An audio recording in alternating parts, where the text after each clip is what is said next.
अबे दो चार को बेहोश होगी सब।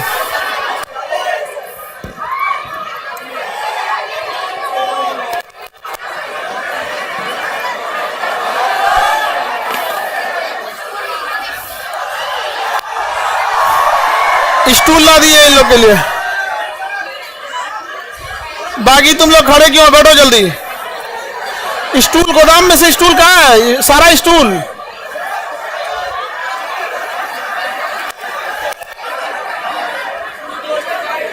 बैठ जाओ, बैठ जाओ, आगे वाले बैठ जाओ। तुम गधो, नहीं बैठना है तो आगे मत खड़े हो।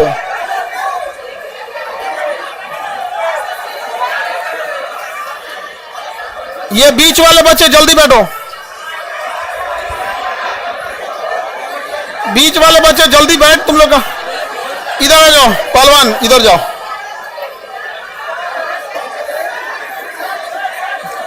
तुम इधर जाओ, बीचों में कुछ खड़ा हो जाती है।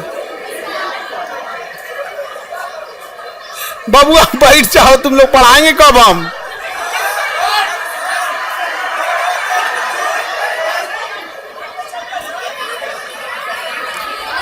जो इधर गधा बैठना। बाबू तुम लोग साइड दीवार से सट के खड़े हो जाओ, बीच में खड़े होगे तो डिस्टरबेंस होगा। जल्दी बैठ जाओ। हॉल नंबर 16 में जितने बच्चे हैं जल्दी जल्दी बैठ जाओ बाबू।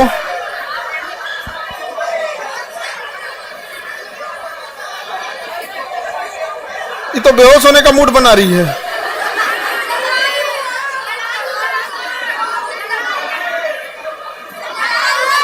लड़ाई की है। तुम तो शाकाहारी है, वीगन है, उस पे से लड़ाई कैसे करे? फिर फायदा क्या तुमको शाकाहारी होगा? तो हमसे बोलोगी ना, समझे? नहीं कोई बात नहीं, मुंह से नहीं बोला कर लो, ऐसे मारना होना वो अलग चीज है। मुंह से बोलने लगती है लो तो दिक्कत होता है। एक काम करिए, जिसको जगह नहीं है दरवाजा खोलिए, उनको बाहर दूसरे हॉल में बैठाइए। जगह जिनको, जो लोग नहीं एडजस्ट हो पाओगे, बीच में जो ऐसे लाइन लगा के खड़े हो गए हो तुम लोग चीन की दीवार बन के, उसके पीछे कैसे दिखेंगे? जो बीच में खड़े हो, पीछे वाले बच्चे आप एक लाइन आगे लगा लियो, इस वजह से डिस्टर्ब हो रहा है। वहीं बैठ जाओ आराम से। कल आप देखने रहा था, ये लड़कियों के बीच में कहां चला है? उधर लड़की है साहब।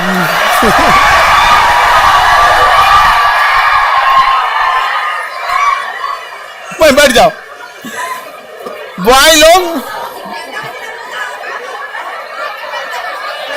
इधर जो लड़की बैठेगी सबका पैर सामने है ना। कोई जल्दी बैठो, एक ही साइड बैठो ना, उधर बॉयज बैठा देंगे।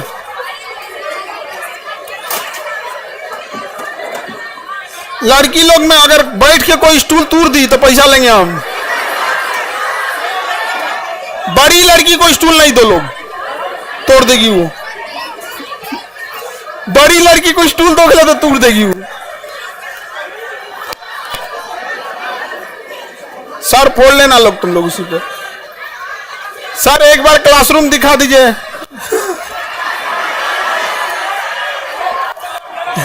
रुको क्लासरूम दिखा देते हैं एक बार। एक क्लासरूम ऐसे कैसे दिखाएंगे, एक वीडियो बना के तुम लोग को भेज देते हैं।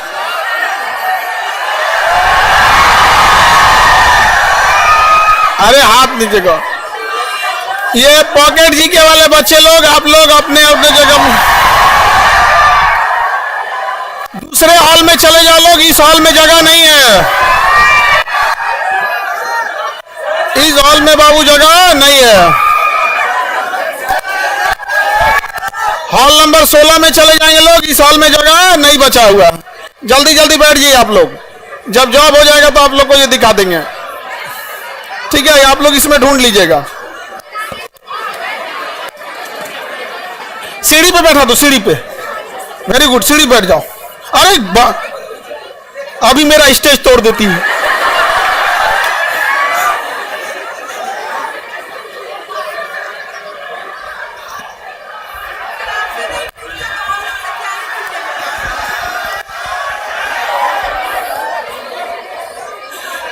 ये तुम इधर जो लड़का बैठ रहा है सब, तुम लोग ठीक आराम से एडजस्ट हो जाओ। हाँ बैठ जाओ, बमनी आगे स्टूल लगा लो। हाँ ठीक है, अब वहीं बैठो ना। ठीक तो इतनी कहीं और हट जाओगी तुम। छोटकियन सबको दे, तुमसे बहुत बिलार होती है सब गांव में,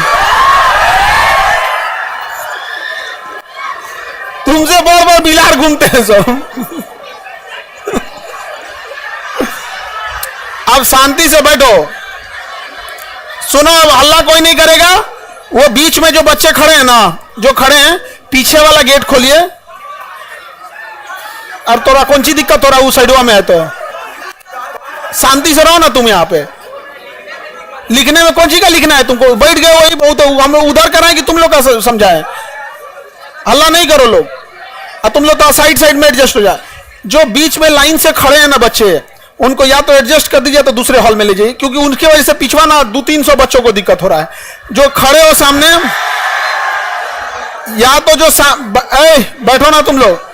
जो खड़ा रहेगा लाइन से वो लग जाएंगे हॉल नंबर 16-17 में, ले जाइए। हाँ अभी सब एडजस्ट हो जाएगा तो गेट खुलवा देते हैं। सब बैठ गया? जो नहीं बैठेगा उसको गेट खुलवाइए, उधर से ले जाइए।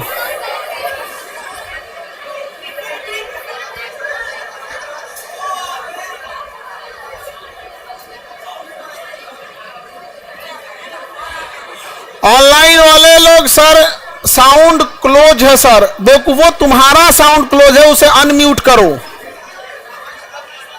एप्लीकेशन में साउंड अपना अनम्यूट करो, ठीक है?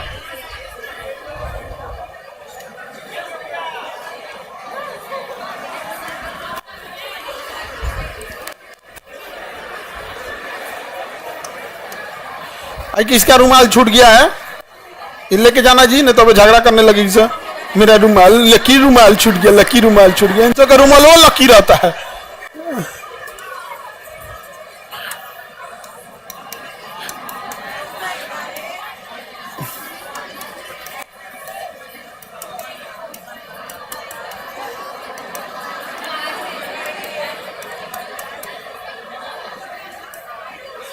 जो बच्चों को आवाज नहीं जा रहा है, गधो मोबाइलवा अनम्यूट कर। अब हम यहां से बोले भी तो उनको सुनाई नहीं देगा, क्योंकि वो म्यूट करके बैठे हैं, तो लिखना पड़ रहा है यहां पे। ठीक है, दूसरे हॉल में चले जाओ, डिस्टर्ब हो जाएगा ऐसे। दूसरे हॉल में जाओ। 6 बजे से स्टार्ट होना है तो 6:30 कर दिया सब। जल्दी करो, जल्दी। क्या करना है? तो उसको कहीं से उधर बबुआ दब गया है, वो उसको दूसरे हॉल में भेज दो। क्या जी? अरे वो दब जाएगा जी। ये वाला गेट खोलिए तो उसमें से दूसरे हॉल में भेजिए इसको। अब हो गया? अरे खोल, गेट खुला ही रहने देना, गेट खुला ही रहने देना। सारा गेट खुला ही रहने दीजिएगा, ठीक है? गेट खोल दो पूरा। देख गधा कहीं का, गेट खोल उसको पूरा।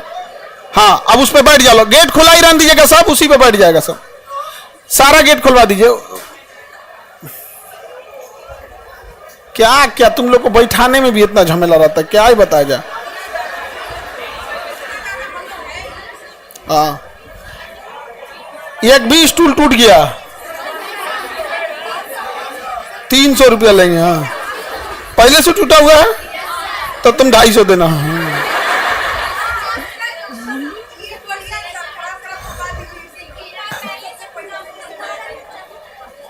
उस सब पहले कोई स्टूल बॉयज को दिया नहीं जाता है, स्टूल गर्ल्स को दिया जाता है।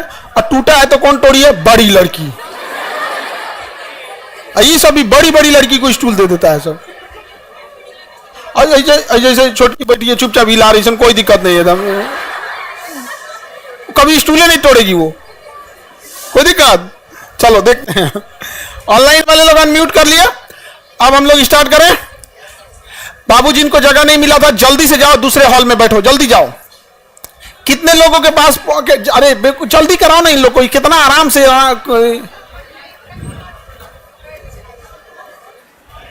जल्दी आ जाओ, बस फाइनल करो जल्दी। अब डिस्टर्ब बार बार नहीं करो। अंदरवा कहां आ रहा है तुम लोग? अंदर नहीं आना।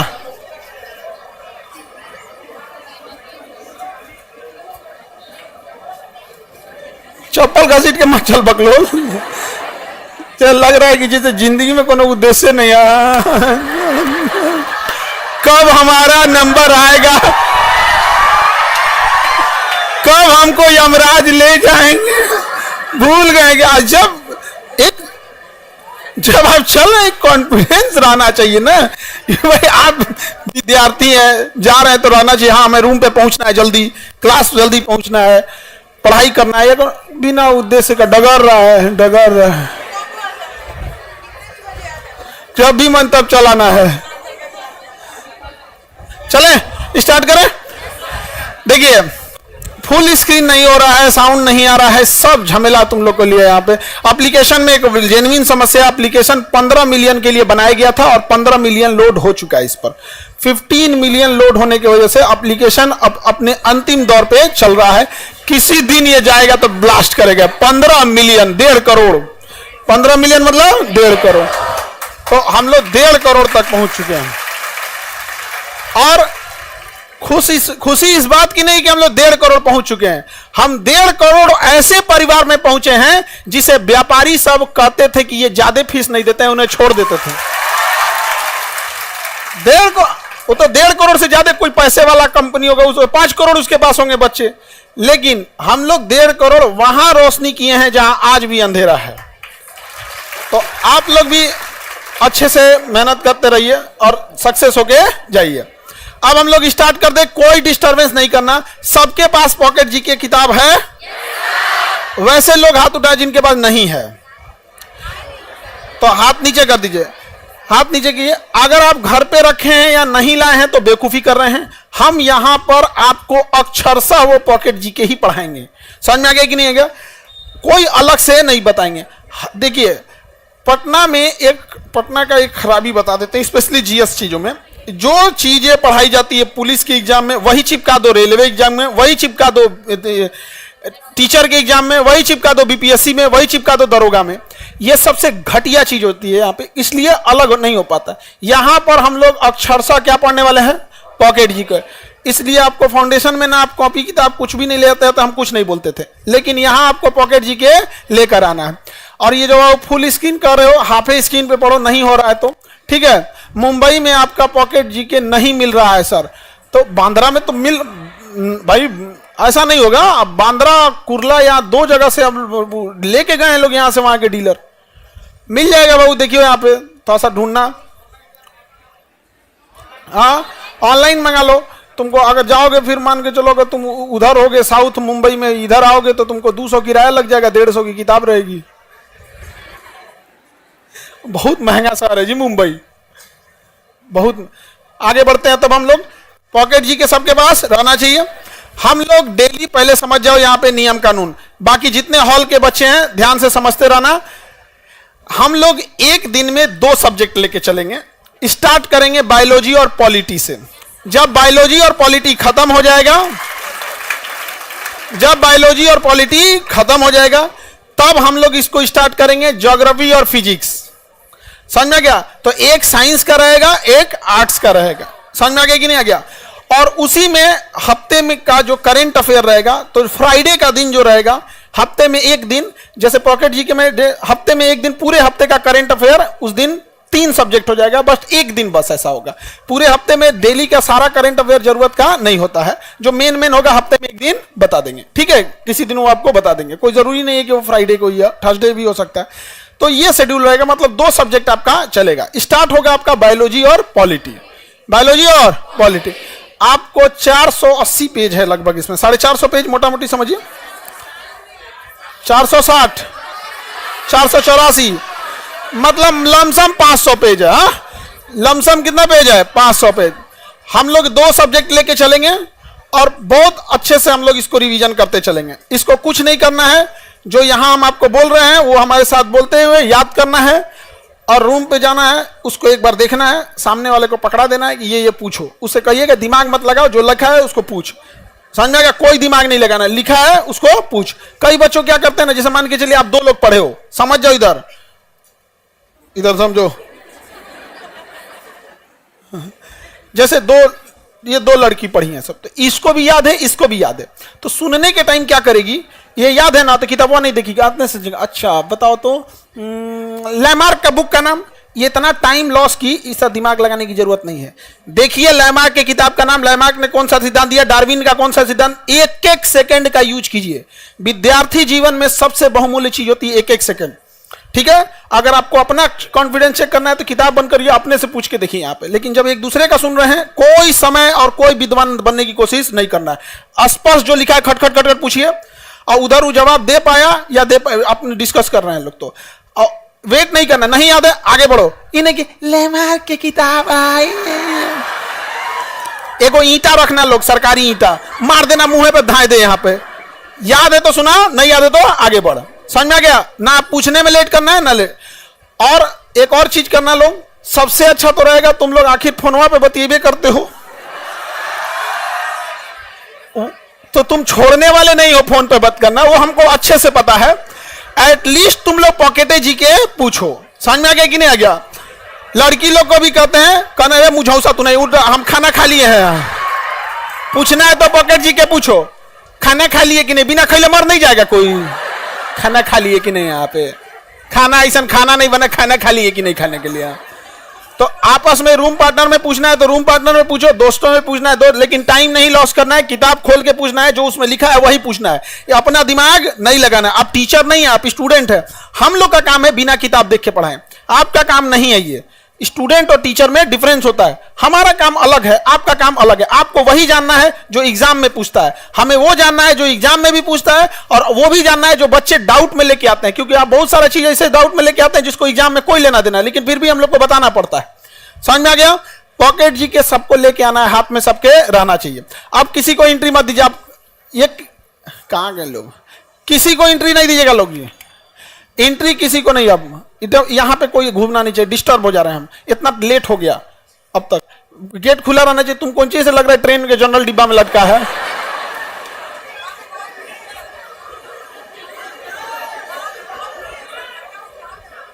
हाँ बहुत भीड़ है वहां पे, लड़का सबको जितना तकलीफ में वो पड़ता है सब ना, इसीलिए ना मानते हैं उन सबको।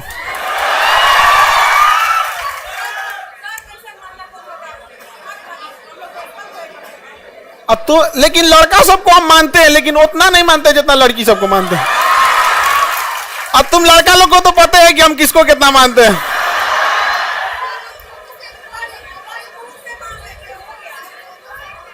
मुंह से मानते हैं लड़का सबको जी। हमारा किडनी, फेफड़ा, स्प्लीन, हड्डी, सब चीज से मानते हैं आप लोग को। तो अब आप लोग को पढ़ाई करना है, और रिवीजन के लिए अब आपको टेंशन नहीं लेना है। अरे स्टार्ट किया जाए। किस सब्जेक्ट से? बायोलॉजी। आपके पास पेज नंबर कितने पे है बायोलॉजी? लास्ट में होगा पता। 380, पेज नंबर 380 पे है, पेज नंबर 380 है, 380, पेज नंबर 380 खोलो, पेज नंबर 380 खोलो। जिसके पास बात करने वाला नहीं है वो क्या करेगा?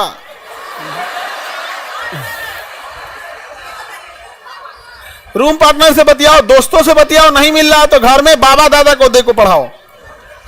समझ में गया? बाबा को पढ़ाओ, लेकिन पढ़ाओ। जो दूसरों के हाथ में मेहंदी लगाता है उसका हाथ खुद भी लाल हो जाता है। समझ में आ गया कि नहीं आ गया? हम मेहंदी लगाने के लिए नहीं कह रहे हैं।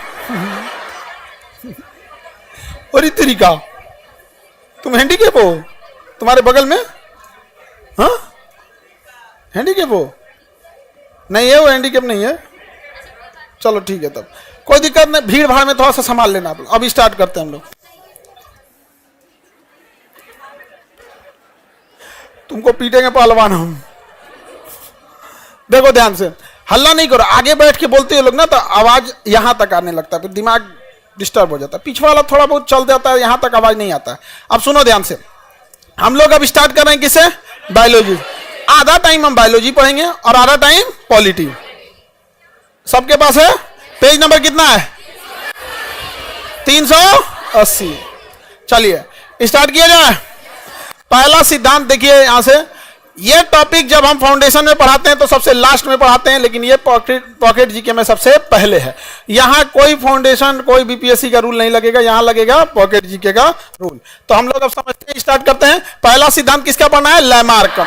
लैमार्क का सिद्धांत कहिए या लैमार्क का ही लैमार्कवाद यानी उसका सिद्धांत कहा जाता है। इन्होंने उपार्जित लक्षणों के सिद्धांत दिए थे। इनका सिद्धांत क्या था? उपार्जित लक्षण के सिद्धांत। मतलब अगर हमारे शरीर में कोई लक्षण आ गया तो वही लक्षण हमारे कहां चला जाता है? वंशानुगत, वंशानुगत चला जाता है। किसने दिया था यह सिद्धांत? लैमार्क ने। इनकी पुस्तक का नाम फिलोसॉफिका zoologic, philosophic zoologic, philosophic zoologic. यह क्वेश्चन पूछता है। लैमार्क की किताब का नाम philosophic zoologic, philosophic zoologic. Lamarck का सिद्धांत आज कोई मानता नहीं है, लेकिन इन्होंने ये एक लंबे समय तक इस सिद्धांत को माना गया था। तो लैमार्क ने किताब जो लिखा था उस किताब का नाम फिलोसॉफिक जूलॉजिक, फिलोसॉफिक जूलॉजिक। अगर जूलॉजिक नहीं याद हो तो फिलोसॉफी के याद रखना है, पूरा का पूरा ध्यान से रखना है यहाँ पे इस सिद्धांत में। आगे बढ़े। कौन सी किताब दी? फिलोसॉफिक जूलॉजिक के। इन्होंने जो प्रतिपादन किया था उसमें वातावरण, आवश्यकता एवं उपयोग के आधार पर प्राणियों की संरचना में परिवर्तन हो सकता है। तो इन्होंने जो सिद्धांत दिया वो गलत हो गया, क्योंकि इन्होंने कहा कि जो संरचना में परिवर्तन आता है वो वातावरण के कारण आता है, उसकी आवश्यकता है इस आधार पे आता है, या उपयोगिता है। मतलब हमारे शरीर में परिवर्तन आएगा हमारी आवश्यकता के हिसाब से। लेकिन कहां परिवर्तन आया? अगर हमारी आवश्यकता देखिएगा तो मेरे जीभ की आवश्यकता सबसे ज्यादा है, क्योंकि सुबह से शाम तक हम अपने जीभ का ही प्रयोग करते हैं। तो इसके हिसाब से इसने कहा था कि हम जिस अंग का प्रयोग ज्यादा करते हैं वो हमारे शरीर में बड़ा होने लगता है। तो हमारा जीभ 22 हाथ का हो जाना चाहिए। हुआ? नहीं हुआ। यहां पर समझ गए कि नहीं? आप लोग का भी कहां हुआ? आगे बढ़े। किसी को दिक्कत? इसका सिद्धांत क्या हो गया? फेल हो गया। क्या हो गया? फेल हो गया यहाँ पे। तो इन्होंने कहा था आवश्यक आधार पर संरचना में परिवर्तन हो सकता है तथा धीरे धीरे यह परिवर्तन एक पीढ़ी से दूसरे पीढ़ी में जाता है। अभी और बकलोलवा कहा था कि हम जिस अंग का प्रयोग करेंगे बड़ा हो जाएगा, और फिर अगली संतान में वो बड़े पैदा हो गए। यानी हमारा लड़का होता है ना तो उसका जीवा पहले ही से लंबा रहेगा। नहीं समझ में आ गया? यह गधा कहीं का कौन सिद्धांत दिया रे तुम यहाँ पर? समझ में गया? तो ये ऐसा नहीं हो सकता। इसके सिद्धांत को नहीं माना गया यहाँ पे लैमार्क ने। इन्होंने पक्ष में प्रमाण क्या दिया? कोई ना कोई प्रमाण देंगे, ऐसे तो वैज्ञानिक नहीं हो जाएंगे। इन्होंने कहा जिराफ अपनी गर्दन का प्रयोग ज्यादा ऊंचा करता था इसलिए उसकी गर्दन क्या हो गई? ऊंची हो गई। कहता था सांप झाड़ियों में छुपता था तो उसका पैर फंस जाता था, शरीर छुप जाती थी, तो इसलिए पैर को सिकोड़े सिकोड़े उसका पैरे गायब हो गया। मतलब जौन ची माना या तौन ची बोल दिया यहाँ पे। उसके बाद जलीय पक्षी, जलीय पक्षी को पानी ज्यादा हटाना था, पानी ज्यादा हटाना था तो ऐसे उंगलियां दूर करते थे तो इससे पानी निकल जाता था बाहर, इसलिए इसमें उनके क्या आ गया? जुड़ाव आ गया। बत्तख का पैर देखिएगा ना, पानी ज्यादा मारने के लिए ऐसे हो गया। जौन ची मनाया वो बोलने लगा यहाँ पे। मांसाहारी जीवों में दांत जो हो गया नोकीला होने लगा। तो इसके इस सिद्धांत दिया था, लेकिन इस सिद्धांत को माना नहीं गया, इस सिद्धांत को नकार दिया गया। किसी को दिक्कत? अगला सिद्धांत है जनन द्रव्य की निरंतरता का सिद्धांत। विजमैन ने दिया था जनन द्रव्य की निरंतरता का सिद्धांत। इसने कहा था कि जिस चीज का प्रयोग हम नहीं करते हैं वो खत्म होने लगता है। विजमैन ने कहा जिस चीज का प्रयोग हम नहीं करते हैं वो खत्म होने लगता है। कह रहे जनन द्रव्य कभी नष्ट नहीं होता, यह एक पीढ़ी से दूसरी पीढ़ी में स्थानांतरित हो जाता है, विभिन्न जनन द्रव्य द्वारा वंशानुगत हो जाते हैं। अब इसका प्रयोग उन्होंने चूहे पर करके दिखाया था विजमैन के सिद्धांत को। चूहे का प्रयोग किया विजमैन ने, और एक चूहे की पीढ़ियों में उसने देखा कि चूहे का जीवन काल बड़ा छोटा होता है, वो अगले महीने 2 महीने के बाद उसकी अगली पीढ़ी हम प्राप्त कर सकते हैं। लेकिन अगर हम बकरी पालेंगे तो उसकी अगली पीढ़ी प्राप्त करने में 6 महीना 7 महीना लग जाएगा, तो रिसर्च करने में टाइम लग जाएगा। तो इसने जानबूझ के छोटा जीव लिया चूहा, क्योंकि उसका ना जीवन चक्र बड़ा छोटा होता है। तो चूहे की 22 पीढ़ियों का पूंछ काट दिया इस उम्मीद में कि अगली पीढ़ी में पूंछ नहीं आएगा, लेकिन अगली पीढ़ी में फिर से पूंछ आ गया। दूसरा एक और देखेंगे, भारत में देखेंगे, भारत में सदियों से कान छेदने की क्या चल रही है परंपरा। अगर यही सिद्धांत है तो अगर हर लड़की का कान छेदाया रहता है तो आखिर जब सदियों से छेदा के कान आ ही रहा है तो क्यों ना लड़की जब पैदा हो तो उसका ऑटोमेटिक कान में क्या कान छेदाया ही रहे। लेकिन ऐसा नहीं होता है, कान बाद में क्या करना पड़ता है? छेदवाना पड़ता है कान में। यहाँ समझ में आ रहा है कि नहीं आ रहा? तो विजमैन का भी सिद्धांत क्या हो गया? फेल हो गया। विजमैन का सिद्धांत फेल हो गया। किसी को दिक्कत? तो ये सभी चीजें क्या हो गए? फेल हो गया। सभी उपार्जित लक्षण या वातावरणीय विभिन्न वंशानुगत नहीं होते हैं। मतलब जो हमारे शरीर में लक्षण है वो जरूरी नहीं कि हमारा वंशानुगत हो या वातावरण के हिसाब से हो। यह परिवर्तन अचानक होता है, जिसको सिद्धांत को दिया था D bridge, Hugo de bridge ने दिया था। अब देखते हैं डार्विन का सिद्धांत। डार्विन और डी ब्रिज यही दो का सिद्धांत सक्सेस रहा। लैमार्क और विजमैन का सक्सेस रहा, लैमार्क का फेल हो गया। अब क्वेश्चन क्या पूछेगा? जिराफ का सिद्धांत लैमार्क, सांप का पैर गायब हुआ लैमार्क, चूहा पे प्रयोग विजमैन, चूहे पे प्रयोग फिलोसॉफिकल ज्योग्राफी का किसकी पुस्तक है? लैमार्क को सिद्धांत को माना गया, नकार दिया गया? क्या किया गया? नकार दिया गया। अब आते हैं कौन सा सिद्धांत में? डार्विन का सिद्धांत। कौन सा सिद्धांत? डार्विन। अब समझना क्वेश्चन कहां से आएगा। डार्विन का सिद्धांत। कौन सा सिद्धांत? डार्विन का सिद्धांत। डार्विन के सिद्धांत को कहते हैं प्राकृतिक वर्ण का सिद्धांत। कौन सा? प्राकृतिक वर्ण। अब इधर समझो सब लोग ध्यान से, प्राकृतिक मतलब नेचर, वर्ण मतलब सिलेक्शन। नेचर जिसे सेलेक्ट करेगा वही जिंदा रहेगा। किसने बोला था? डार्विन। नेचर जिसे सेलेक्ट करेगा वही जिंदा रहेगा। किसने बोला? डार्विन ने बोला। किसने बोला? डार्विन। जैसे कोरोना पैदा तो हो गया, कोरोना पैदा तो हो गया, उसने नेचर से लड़ने का बड़ा प्रयोग किया। अभी हम सारा सिद्धांत बता देंगे। तो देखिए डार्विन ने क्या बोला? नेचुरल सिलेक्शन, प्राकृतिक वर्ण, नेचुरल सिलेक्शन, प्राकृतिक वर्ण। किसने बोला? उपार्जित अंग का सिद्धांत लैमार्क। उपार्जित अंग, नेचुरल सिलेक्शन, फिलोसॉफिकल ज्योग्राफी का लैमार्क। चूहे पे प्रयोग विजमैन, चूहे पे प्रयोग Weizmann. Natural selection, origin of the species Darwin. Darwin की किताब का नाम origin of the species. Darwin की किताब, डार्विन का किताब origin of the species, origin of the species. दोनों का किताब पूछेगा और ये आगे भी पूछेगा। देखिए डार्विन का सिद्धांत कितना बेहतरीन था। डार्विन के प्रमुख सिद्धांत में सबके जीव जंतु में संतान उत्पन्न करने की प्रचुर क्षमता होती है। यानी कोई भी जानवर हो उससे बहुत सारे संतान उत्पन्न कर सकता है। इतना ना संतान उत्पन्न कर दिया कि हम दो, हमारे दो, छोटा परिवार, संपन्न परिवार, सुखी परिवार, ये सब करना पड़ गया, नहीं तो भर देता पृथ्वी। नहीं समझ में गया? मुर्गा मुर्गी को देखो, डेली कटा रहा है मुर्गा, फिर भी कम नहीं हो रहा है।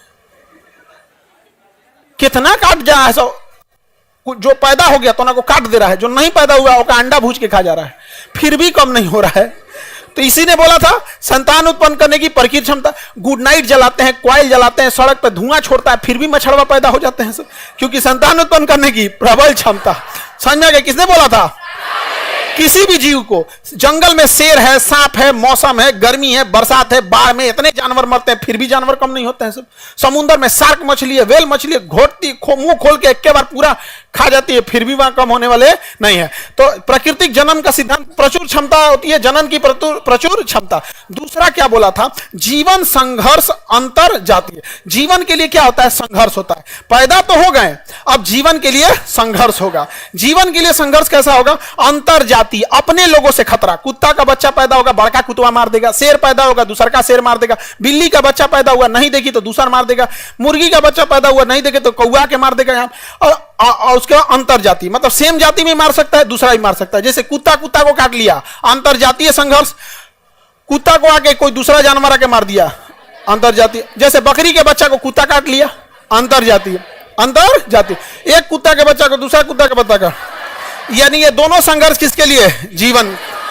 अगर मान के चलिए कुत्ता के बच्चा को, कुत्ता का मान के चले बकरी है या कुत्ता का बच्चा है, उसको दूसरा कुत्ता का बच्चा कुत्ता नहीं काटा तो अंतर जातीय लड़ाई से बच गया, जातीय लड़ाई से बच गया। शेर और नहीं खाया तो अंतर जाति से बच गया। इससे बच जाएगा ना तो ठंडा मार देगा उसको। वातावरण ही है सिद्धांत, वातावरण से नहीं लड़ पाएगा, या तो ठंडा मार देगा या तो कुछ मार देगा। यहाँ पे समझ में आ गया कि नहीं? क्या ठंडा मार देगा? नहीं तो गाड़ी उड़ी से कचरा आ जाएगा। देखिएगा ज्यादातर कुत्ता मरते हैं कचरा उचरा के। तो जनन उत्पन्न करने की क्षमता है, लेकिन जीवन के लिए क्या है? संघर्ष है। किसने बोला? किसने बोला?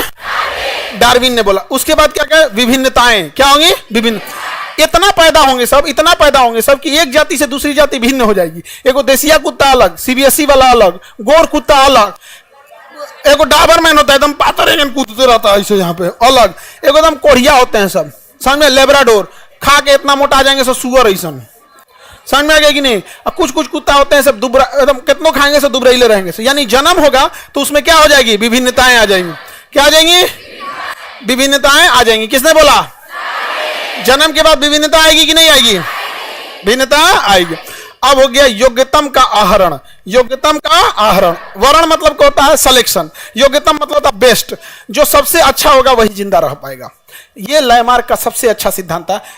डार्विन का सर्वाइवल मतलब जिंदा रह सकता है, survival of the fittest, survival of the fittest. जो सबसे मजबूत, सबसे अच्छा रहेगा वही जिंदा रह पाएगा, बाकी सब मर जाएंगे, क्योंकि संघर्ष इतना बड़ा है। कोरोना को देखो, पैदा तो हो गया क्योंकि जनन की प्रचुर क्षमता थी, इतना पैदा हुआ कि चाइना से घूमते घूमते पूरी दुनिया पहुंच गया 21 साल के अंदर। लेकिन जीवन का संघर्ष किसका चालू हुआ? कोरोना का। कोरोना में ही देखोगे जातीय संघर्ष था। एक कोरोना का एक स्ट्रेन मजबूत, दूसरा स्ट्रेन कमजोर, एक स्ट्रेन मजबूत, एक कमजोर। अंतरजातीय संबंध था, एक वायरस दूसरे वायरस को मार दे रहा था, वैक्सीन लेके हम लोग मार दे रहे थे। वातावरण का सिद्धांत, ज्यादा गर्मी पड़ रहा था तो कम हो रहा था, ठंडी में बढ़ जा रहा था। स्टार्टिंग कहां से हो रहा था? ठंडी से। लेकिन इन सब के बाद कोरोना कैसे जिंदा रह पाएगा? अगर नेचर उसे सेलेक्ट कर दी तो सर्वाइवल ऑफ द फिटेस्ट, योग्यतम नहीं, योग्य नहीं, योग्यतम, योग्य नहीं, योग्यतम, सर्वाइवल ऑफ द फिटेस्ट। जो सबसे फिट होगा वही सर्वाइव कर पाएगा, जो सबसे फिट होगा वही सर्वाइव कर पाएगा। तो कोरोना में कम से कम हजारों कैटेगरी के कोरोना थे सब, लेकिन सब मर गए सब। इंडिया में आया 2021 में, जो इंडिया में आया 2021 में डेल्टा वेरिएंट, वो कहा कि I am the survival of the fittest. इतना जान लिया, इतना जान लिया जिसका कोई हद नहीं। लेकिन वो भी वातावरण पे ढल नहीं पाया, वातावरण में ढल नहीं पाया। अभी भी वातावरण में कोरोना होगा, अभी भी वातावरण में क्या है? कोरोना है, लेकिन वो बेस्ट नहीं है, वो योग्यतम नहीं है, इसलिए हमारा नुकसान नहीं पहुंचा रहा। ये गलतफहमी है कि कोरोना खत्म हो गया होगा ना, अब हम लोग को नुकसान नहीं पहुंचा पा रहा होगा। है कोरोना यहां पर, लेकिन नुकसान नहीं पता है। समझा क्या कि नहीं? जैसे भूत प्रेत के दुनिया से चले गए हैं, अभी भी हैं, क्लास में भी हैं आगे बढ़े तो समझो ध्यान से। तो सर्वाइवल ऑफ द फिटेस्ट सिद्धांत किसने दिया? जो सबसे फिट होगा वही होगा। ये एग्जाम पे भी नियम लगता है। यहां प्रचुर संतानोत्पत्ति तो नहीं कहेंगे, यहां पे यहां ये कहेंगे विद्यार्थियों की प्रचुर क्षमता हमेशा आती रहती है। उसके बाद विद्यार्थियों में संघर्ष चालू होता है। अपने लॉज के बच्चों से संघर्ष करो, फिर आरक्षण वालों से संघर्ष करो, फिर कट ऑफ वाला कैटेगरी वाला उससे संघर्ष करो। उसके बाद वातावरण, यानी कभी पेपर लीक हो जाएगा, कभी परीक्षा लीक हो जाएगा, क्वेश्चन बिक जाएगा, वातावरण से संघर्ष करना। इस सब के बाद आपका सिलेक्शन तब होगा जब आप एकदम कट ऑफ के बाहर रहें, तब जाएंगे आप कट ऑफ के बाहर। कट ऑफ के बाहर के बाद भी क्या होगा? मेरिट लिस्ट में छटने का डर होगा। अनुकूल लक्षण का वंशानुगत होना, तो हमारे में वही लक्षण जाएंगे जो वातावरण के लिए ठीक होते हैं। तो बताइए सर्वाइवल ऑफ द फिटेस्ट किसने दिया? Origin of the species, origin of the species. कोई दिक्कत? मिटा के पूछें, बताएंगे ना। जैसे कश्मीर जैसे ठंडे जगह पे, वहां बहुत सारे ऊंट जन्म लिए होंगे। किसी ऊंट के ऊपर चर्बी कम होगी, किसी पे चर्बी ज्यादा होगी। कौन जिंदा रहेगा? जिस पे चर्बी ज्यादा होगी। कश्मीर में दो तरह का ऊंट जन्म लेगा, एक के शरीर पे बाल नहीं होगा, एक के शरीर पे बहुत ज्यादा बाल होगा। कौन जिंदा रहेगा? क्योंकि जो सबसे योग्य होगा वही जी पाएगा, और उसी के बच्चे आगे जी पाएंगे। ऐसा नहीं कि कश्मीर में क्या बिना बाल वाला ऊंट नहीं रहा होगा, रहा होगा, लेकिन वो संघर्ष में मराया होगा। किस संघर्ष में? अपने अंतरजाति में, अंतरजाति में नहीं, वातावरणीय में। मराया किस में? डायनासोर किस में मराया? वातावरणीय में। जितना दुनिया में से गया है किस में? वातावरणीय में। अब जो बच गया उसी के संतान जिंदा रहे, नहीं तो इसमें जैसे मान के चलिए किसी का लड़का हुआ, उड़ने लगा, वो क्या हो गया? उड़ने लगा। यहाँ पे अब हो गया दिक्कत, पैदा तो हो गया वो उड़ने वाला, अब उसका संघर्ष चालू होगा। पैदा हो गया, अब क्या होगा? जीवन के लिए संघर्ष। जैसे उड़ेगा बानर ढकेल देगा उसको, इको ने पेड़ पे बैठेगा, बंदर ढकेल देगा, उसे ढकेल दे, ड्रोन से टकरा जाएगा। इधर उधर वातावरण में बारिश होगा, कहीं घेरा गया, बिजली गिर गया उसके ऊपर, कुछ ना कुछ होगा, उसको मराएगा वो यहाँ पे। नहीं तो कहीं पोल पे बैठेगा, ट्रांसफार्मर पे मरा जाएगा, यहाँ पर खत्म हो जाएगा, क्योंकि वह योग्यताम नहीं है, योग्यताम नहीं। लेकिन अगर वो अपने आप को कैसे बचा ले गया, अगर अपने आप को बचा ले गया, अगर वो फिट बैठ गया, सर्वाइवल ऑफ द फिटेस्ट, अगर इस वातावरण में फिट बैठ गया, फिट बैठ नहीं पाएगा। रीजन समझो, उसके पास पंख होगा तो रूल है कि पंखवा गर्मी के दिन में झड़ जाना चाहिए, क्योंकि पंख इतना गर्म होता है कि गर्मी के दिन में झड़ेगा नहीं ना तो मर जाएंगे सब, तो उसका पंख झड़ जाना चाहिए। अगर पैदा हो गया और पंखवा नहीं झड़ा गर्मी के दिन में तो गर्मी से मर जाएगा। अच्छा, कहीं उल्टा हुआ, ठंडी के दिन में झड़ गया तो ठंडा मार देगा। ठंडी के दिन में नया पंख आना चाहिए, तो उसको 50 गो झमेला है जिंदा रहने के लिए। 50 झमेला, इस सारा झमेला के बाद अगर वो बच गया तब उसकी संतान उत्पत्ति होगी और उसकी संतान और हम लोग में लड़ाई होगा। एक समय आएगा हम लोग को नोच नोच के फेंक देगा सब, और उसके बाद वो अपना दुनिया बनाएगा सब। जैसे हम लोग कभी तेलंगाना का जंगल साफ करो, कभी मुंबई का आरे जंगल साफ करो, कहीं कहीं साफ करो, हम लोग बच गए हैं, हम लोग इस पृथ्वी पे बच गए। नहीं तो आज से जाके देखो 10,000 साल पहले उघारे घूमता था मानव। नहीं समझ में आ गया? धीरे धीरे क्या हो गए? फिट हो गए। तो सर्वाइवल ऑफ द फिटेस्ट किसने बोला था? हाँ, survival of the fittest, natural selection, किताब का नाम origin of the species. Darwin का सिद्धांत याद रहेगा। आगे बढ़ जाए तो वंशानुगत कौन सी चीजें जाएगी? जो वातावरण के लिए ठीक है वही कहां जाएगी? वंशानुगत। बाकी वंशानुगत नहीं जाएगा। जैसे कोई छांगूर हो गया, कोई क्या हो गया? छांगूर हो गया, उसकी 6 उंगली निकल गई, तो वातावरण में क्या हेल्प कर रहा है? कुछ नहीं। तो क्या उसके बेटा में भी 6 उंगली जाएगा?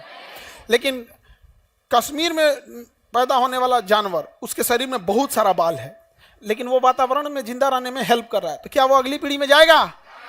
अगली पीढ़ी में जाएगा। किसी को कोई दिक्कत? उत्परिवर्तन का डार्विन का सिद्धांत सही था और एक डी ब्रिज का सिद्धांत था। किसका? डी ब्रिज का।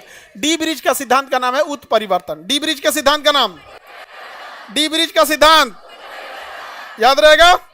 अचानक से हुआ परिवर्तन क्या कहलाता? उत्परिवर्तन। अचानक से हुआ परिवर्तन, उत्परिवर्तन। कोई दिक्कत? जैसे आप अभी समझाएं, अचानक से कोई बच्चा जन्म लिया जिसका पंख रहेगा, तो वो क्या कहलाएगा? उत्परिवर्तन। तो जब भी उत्परिवर्तन होगा, जब भी क्या होगा? उत्परिवर्तन, तो उसके बाद किसका नियम लग जाएगा? डार्विन का। उत्परिवर्तन से जन्म तो ले लेंगे, उत्परिवर्तन से क्या ले लेंगे? जन्म तो ले लेंगे, लेकिन जीवन के लिए संघर्ष हो। वो या तो वातावरण मार देगा, या तो उसी के जाति वाला मार देगा, या उसके बाहर वाला जाति वाला मार दिया, और नहीं मराया तो एक लंबे समय तक अपने आप को वो योग्य सिद्ध नहीं कर पाएगा, मर जाएगा। कई बार देखिएगा किसी गांव में कभी सुनते होंगे, कोई ऐसा बच्चा जन्म लिया जिसका 3 गो आंख हो गया। कई बार ऐसा होता, अजीब टाइप का जन्म ले लिया, यहाँ पे पूंछ रह गया, यहाँ पे जन्म तो लेने को ले लिए, वो कहलाएगा उत्परिवर्तन। अचानक से होने वाला परिवर्तन, उत्परिवर्तन। लेकिन उत्परिवर्तन सिद्धांत किसने दिया? हाँ, डी ब्रिज। अरे उत्परिवर्तन सिद्धांत, डी ब्रिज। उत्परिवर्तन से जन्म तो ले लेते हैं, उत्परिवर्तन से क्या ले लेगा? जन्म। उत्परिवर्तन से क्या ले लेगा? लेकिन सरवाइव करेगा? सरवाइव किससे करेगा? डार्विन से। किसे करेगा? डार्विन से। अगर सारा लड़ाई जीत गया तो सरवाइव कर जाएगा। तो लोग कहेंगे ना, पहले मुर्गी की पहले अंडा, पहले मुर्गा।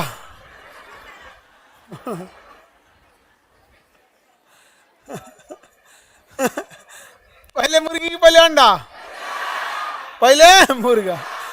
उत्परिवर्तन क्या होता है? उत्परिवर्तन। अचानक से किसी जीव से चेंजिंग आया होगा, अचानक से कोई जीव से कोई चीज क्या होगी? चेंजिंग। और वो चेंजिंग धीरे धीरे डार्विन के नियम पे फिट बैठ गई होगी, अपने आप को बचा ली होगी, और वही बचाते बचाते बचाते बचाते एक नए जीव का रूप ले लिया। समझ में आ गया कि नहीं आ गया? नया जीव क्या कर लेता है? रूप ले लेता है। यहाँ पर जैसे देहात में एक मछली होती है मांगुर मछली, उस पर बैन लगाया गया है मांगुर मछली पे। मांगुर मछली दूसरे मछली को खा जाती है, और सड़ा गला कुछ भी दीजिएगा सब खा जाएगी मांगुर मछली। उसको बीमारी के कारण मजे सड़ा गला कुछ खा जाएगी, और उसको लोग खाएंगे तो हो जाएगा। इसे थाईलैंड के लोगों थाईलैंड में उगाया गया था। तो थाईलैंड में जब इसे उगाया गया था ना, तो मांगुर मछली को इसलिए उसमें उत्परिवर्तन किया गया। अचानक उसके जीन में परिवर्तन किया गया। जब परिवर्तन किया गया तो मर गई, कुछ ही दिन बाद मर गई। लेकिन वो 15 दिन में बहुत ज्यादा उसका शरीर बढ़ गया था। थाईलैंड के वैज्ञानिकों ने देखा ना कि इसको कैसे भी करके उत्परिवर्तन लाया डी ब्रिज के सिद्धांत से, लेकिन जिंदा रखना है डार्विन के सिद्धांत। तो पहला संघर्ष इसने जन्म ले लिया वातावरण से, तो उसे टब में पाला, सब बैक्टीरिया वायरस से बचाया, सब वैक्सीनेशन दिया, सब वातावरण को एकदम टेम्परेचर का अनुकूल रखा, सब धीरे धीरे धीरे धीरे करके उसी के हिसाब से उसे भोजन दिया, सब और भोजन दे दे के उसको जिंदा रख लिया सब। और 1-2 साल जब जिंदा रह गया ना, अब उससे जो प्रजनन हुआ, अब वो वातावरण से क्या करने लगा? एडॉप्ट करने लगा। इससे थाईलैंड के लोगों को फायदा क्या हुआ? वो तालाब खोदते थे और उसमें मछली डालते थे, और मछली को खुदे चारा देते थे खाने के लिए, अपना चारा देते। और वो मछली जो अन्य मछलियां 6 महीने में बड़ी होती थी, वो 2 महीने में बड़ हो जाती थी। तो उन लोग को खाने के लिए सहूलियत हो जाता था। अब वही मछलियाँ का ब्रीड को इंडिया लेके चला है, और इंडिया का आदमी जानवर को केवल अपने लाभ के लिए उपयोग करता है। वो किस स्थिति में जी रहा है उसको कोई मतलब नहीं है। गाय बीमार है, गर्मी लग रहा है, ठंडा मार दिया, उसको कैल्शियम चाहिए कि नहीं चाहिए, कोई मतलब नहीं। दूध ला रही है गाय, काम खत्म। अब बच जाए, दूध देना बंद करेगी, कसाई को बेच देगा। तो हमारे यहाँ ले आया मांगुर मछली, थाईलैंड ने बनाया था साफ सुथरा पानी के लिए, हमारे यहाँ ले आके गढ़ा में छोड़ दिया। और गढ़ा में छोड़ा तो वो तो सरवाइव कर चुकी थी, और उस सरवाइव की तो और घुसिया गई, दूसर मछलियां को लगी काटने, और काट काट के सब मछली मार दी। इसलिए अगर किसी तालाब में केवल एक ठो छोड़ दीजिएगा ना थाई कैटफिश को, पूरे मछलियों को नष्ट कर देगा, और कुछ भी खा जाएगा, मेढक ओढक कुछ खा जाएगा, और उससे बीमारी उसके शरीर में आ जाएगा। और इतना जल्दी विकास करता है कि वो बीमारी अगर आ गया तो बीमारी शरीर में अभी पनप रहा है, धीरे धीरे शरीर बीमारी को मार देता है। जैसे आपको घाव हुआ, धीरे धीरे सही हो जाता है, लेकिन उसका शरीर मांगुर मछली का इतना तेज विकास होता है कि अगर उसके शरीर में कोई गड़बड़ी है तुरंत विकास कर लेगा, कोई मार के खा जाएगा और वो बीमार पड़ जाएगा। अरे भाई साहब, उसको थाईलैंड ने विकसित किया था अपने हिसाब से, और हम लोग खा रहे हैं गड़हा में मार के। तो उत्परिवर्तन समझ में आ रहा है? अचानक परिवर्तन और उसको डार्विन के आधार पर सस्टेन रख लेना। तो उत्परिवर्तन को और डार्विन समझ में आ गया? ये दोनों होशियार था सब। डी ब्रिज होशियार था जिसने उत्परिवर्तन दिया, और डार्विन होशियार था जिसने प्राकृतिक संरक्षण का सिद्धांत दिया। और उधरिया वो दोनों बकलोल था सब, लैमार्क और विजमैन। लैमार्क और विजमैन याद रहेगा, हटा दें। उत्परिवर्तन समझ में आ गया? उत्परिवर्तन का सिद्धांत किसने दिया? उत्परिवर्तन का सिद्धांत। इसके अनुसार कुछ पादपों तथा जंतुओं में क्रमिक विकास नहीं होता है, वरना उसमें आकस्मिक, तो उसमें क्या होता है? आकस्मिक, मतलब अचानक ही चेंजिंग होता है। जीन की संरचना में आय या परिवर्तन एक पीढ़ी से दूसरी पीढ़ी में चला जाता है, एवं अचानक एक नई पीढ़ी का क्या हो जाता है? उद्भव हो जाता है। लेकिन यह नई पीढ़ी जिंदा रहेगी या नहीं रहेगी, ये कौन डिसाइड करेगा? डार्विन। कौन डिसाइड करेगा? डार्विन। कोरोना उत्परिवर्तन तो हो गया, उत्परिवर्तन को अंग्रेजी में कहते हैं म्यूटेशन। उत्परिवर्तन को क्या कहते हैं? म्यूटेशन। म्यूटेशन म्यूटेशन हो गया, लेकिन म्यूटेशन को सस्टेन कौन रोकेगा? डार्विन। कौन रोकेगा? डार्विन नहीं, बल्कि डार्विन का सिद्धांत। आप कहना जो चाहते हैं हम समझ रहे हैं, आप डार्विन बोलिए। उत्परिवर्तन को सर्वाइव कौन करेगा? Origin of the species, philosophical geography का, natural selection, Darwin. Survival of the fittest, जीवन के लिए संघर्ष, जिराफ की गर्दन, लैमार्क। चूहा की पहुंच, विजमैन। चूहे की पहुंच, म्यूटेशन यानी उत्परिवर्तन, D bridge. D bridge mutation धीरे धीरे या अचानक, लेकिन उसे सस्टेन करना इजी है या मुश्किल है? बहुत मुश्किल है, बहुत ज्यादा मुश्किल है। सर्वाइव नहीं कर पाएगा यहाँ पे। जैसे एक बहुत अच्छे ब्रीड का कुत्ता होता है, हस्की नाम होता है, रसिया में होता है। यहाँ ले आके पालोगे तो सर्वाइवल ऑफ द फिटेस्ट, क्योंकि उसका शरीर में इतना मोटा चर्बी होता है, बाल होता है, और गर्मी के दिन में यहाँ पागल हो जाएगा एकदम। समझ में? पागल हो जाएगा। तो अपने यहाँ का कुतवन सबको देखो ना, चमड़वा पातर, अब बाल के नाम पे खौरा जाएगा इसमें आके, अधर दिन भर खजुआट रहेगा, 5 कदम चलेगा सब मुड़ के खजुआते रहेगा। दूर सोचा तू नहीं समझ में आ गया? वो चमड़वा एकदम क्या रहेगा? पातर रहता है, क्योंकि हमारे वातावरण के हिसाब से है। और उसमें से बेचारे पे मक्खी लगल रहेगी, सब बेचारा परेशान रहेगा। इन्ने उन्हें जाएगा तो कोई ढेला चला देगा, कुछ चला, परेशान रहता है सब एकदम। यार क्या जिंदगी है, कोई मार के चल जाता है हमको। काश हम भी पागल हो जाते, पूरी दुनिया डरती। कुत्ता का इज्जत तभी होता है या तो पशुआ है या तो पागल है। पागल है तो सब लोग डरा जाते हैं, ओ बाप भी पागला है। आगे बढ़े। उत्परिवर्तन समझ में आ गया? उत्परिवर्तन हम कर सकते हैं कि नहीं कर सकते हैं? पादपों में इसी को कर दिया जाता है उत्परिवर्तन, म्यूटेशन या क्लोनिंग कर सकते हैं, उसी में से चेंज किया जा सकता है। समझ में आ गया कि नहीं आ गया? उत्परिवर्तन करके फिर उसको डार्विन के आधार पर उसको सर्वाइव करके दिया जा सकता है। समझ में आ रहा है कि नहीं आ रहा? उत्परिवर्तन का सिद्धांत समझ में आ गया कि नहीं आ गया? इसे होता भी है ऐसे उत्परिवर्तन। सपोज कीजिए कि कोई ऐसा पौधा है, जैसे गन्ना है, गन्ना देख रहे हैं, उसमें अचानक चेंजिंग कीजिए कि मोटा हो जाए, लेकिन मोटा गन्ना सर्वाइव नहीं कर पाएगा। चेंजिंग तो ला दिए, अब सर्वाइव करने के लिए उसे लेबोरेटरी में रख के उसके 1-2 पीढ़ियों को सर्वाइव करके उसी हिसाब से विटामिन मिनरल देना पड़ेगा, और उसके बाद अगर सर्वाइव कर दिया तो गन्ना कितना मोटा होगा? बांस बराबर। सर्वाइव नहीं कर पाएगा, लेकिन हम लोग सर्वाइव नहीं कर हो गया तो किसान कितना सुखी हो जाएगा। समझ में आ गया? जय विकास एवं जय विकास के प्रमाण। जय विकास में धीमी गति से होता है जय विकास, ये तो सब समझते हैं। विकास तो होता है धीमे, लेकिन उत्परिवर्तन तेज। जय विकास धीरे, लेकिन उत्परिवर्तन तेज। जय विकास के सिद्धांत एवं उसके प्रमाण की उपलब्धता के कारण सभी वैज्ञानिक इसके सहमत हैं कि जीवों का विकास कालांतर में हुआ है तथा सतत प्रक्रिया, मतलब एक लंबी प्रक्रिया चलती जा रही है जो आज भी क्रमित रूप से चालू है। हम धीरे धीरे आज भी हम लोग का कान ये धीरे धीरे छोटा होते जा रहा है, छोटा होते जा रहा है। तुम गौतम बुद्ध का कान देखना बड़ा हो जाए, भाई हम लोग का कान क्या होता जा रहा है, छोटा हो जा रहा है। हम लोग की हाइट घटते जा रही है। अभी हम लोग की हाइट इतनी नहीं थी, नॉर्मल हाइट का आदमी ऐसा नहीं था। पहले हम लोग का जो वातावरण था, इसमें वातावरण में आज से लगभग 3 से 4 हजार साल पहले 6 फीट की हाइट कॉमन होती थी। आज 6 फीट की हाइट नहीं हो गई है। लड़की सबका तो और समस्या होते जा रहा है, नहीं समझे? हाँ बेचारी सब तो और पता नहीं क्या होते जा रहा है एकदम। 3.5 फीट। आगे बढ़े। अब देखो यहां हमको समझना है, कई ये क्वेश्चन भी आते हैं, इसको याद रखना, आप लोग को सीक्वेंस याद रखना है।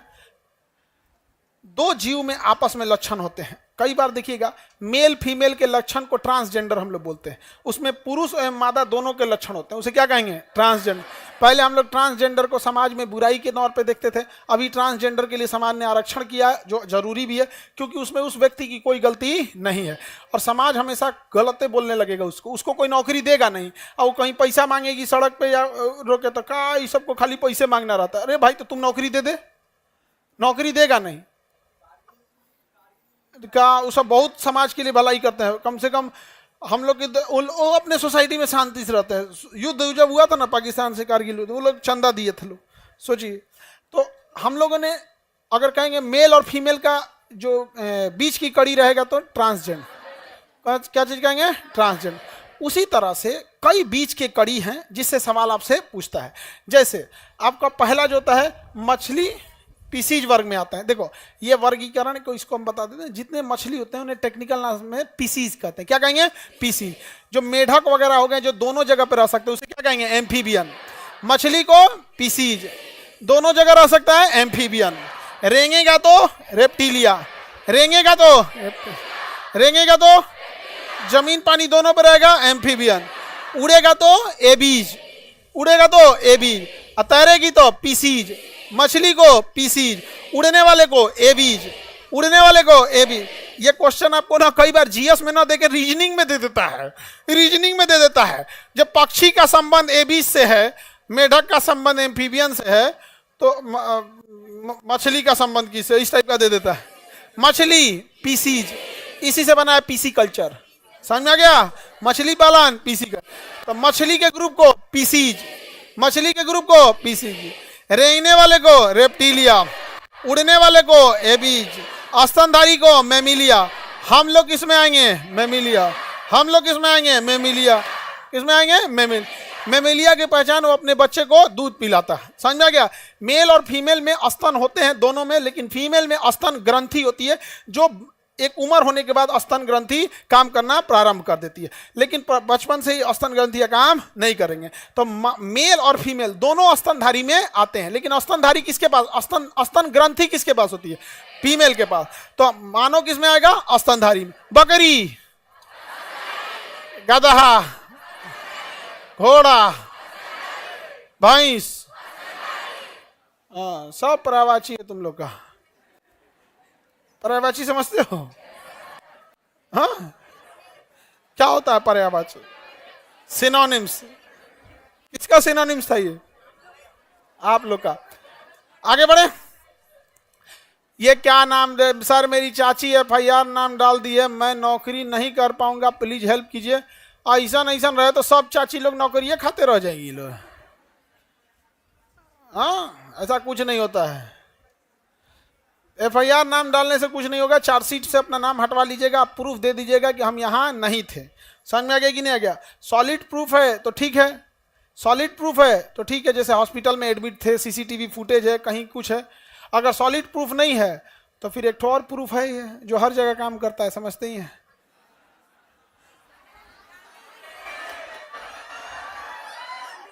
एक तो ऐसा प्रूफ है जो हर जगह काम करता है।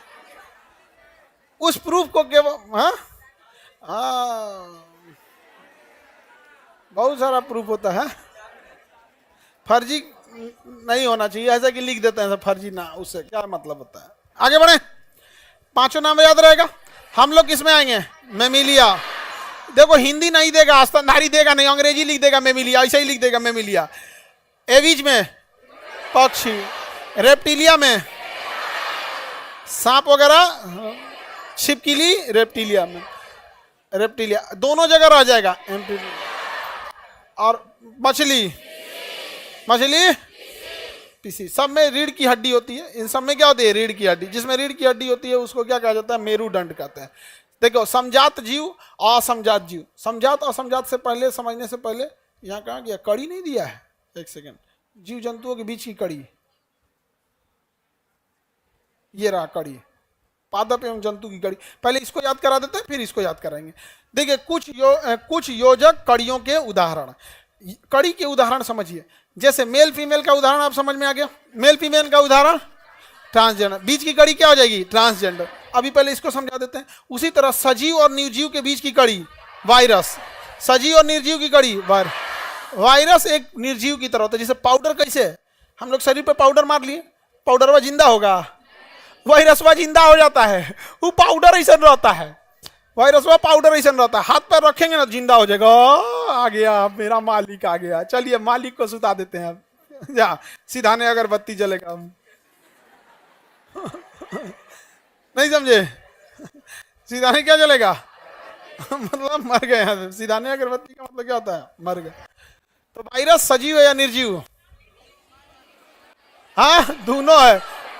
अगर उसको किसी लोहा वहां पे रखेंगे तो निर्जीव, ऐसे देखेंगे कैसन है, तुरंत सजीव हो जाएगा। बहुत कचरा होता है सजीव और निर्जीव के बीच की कड़ी।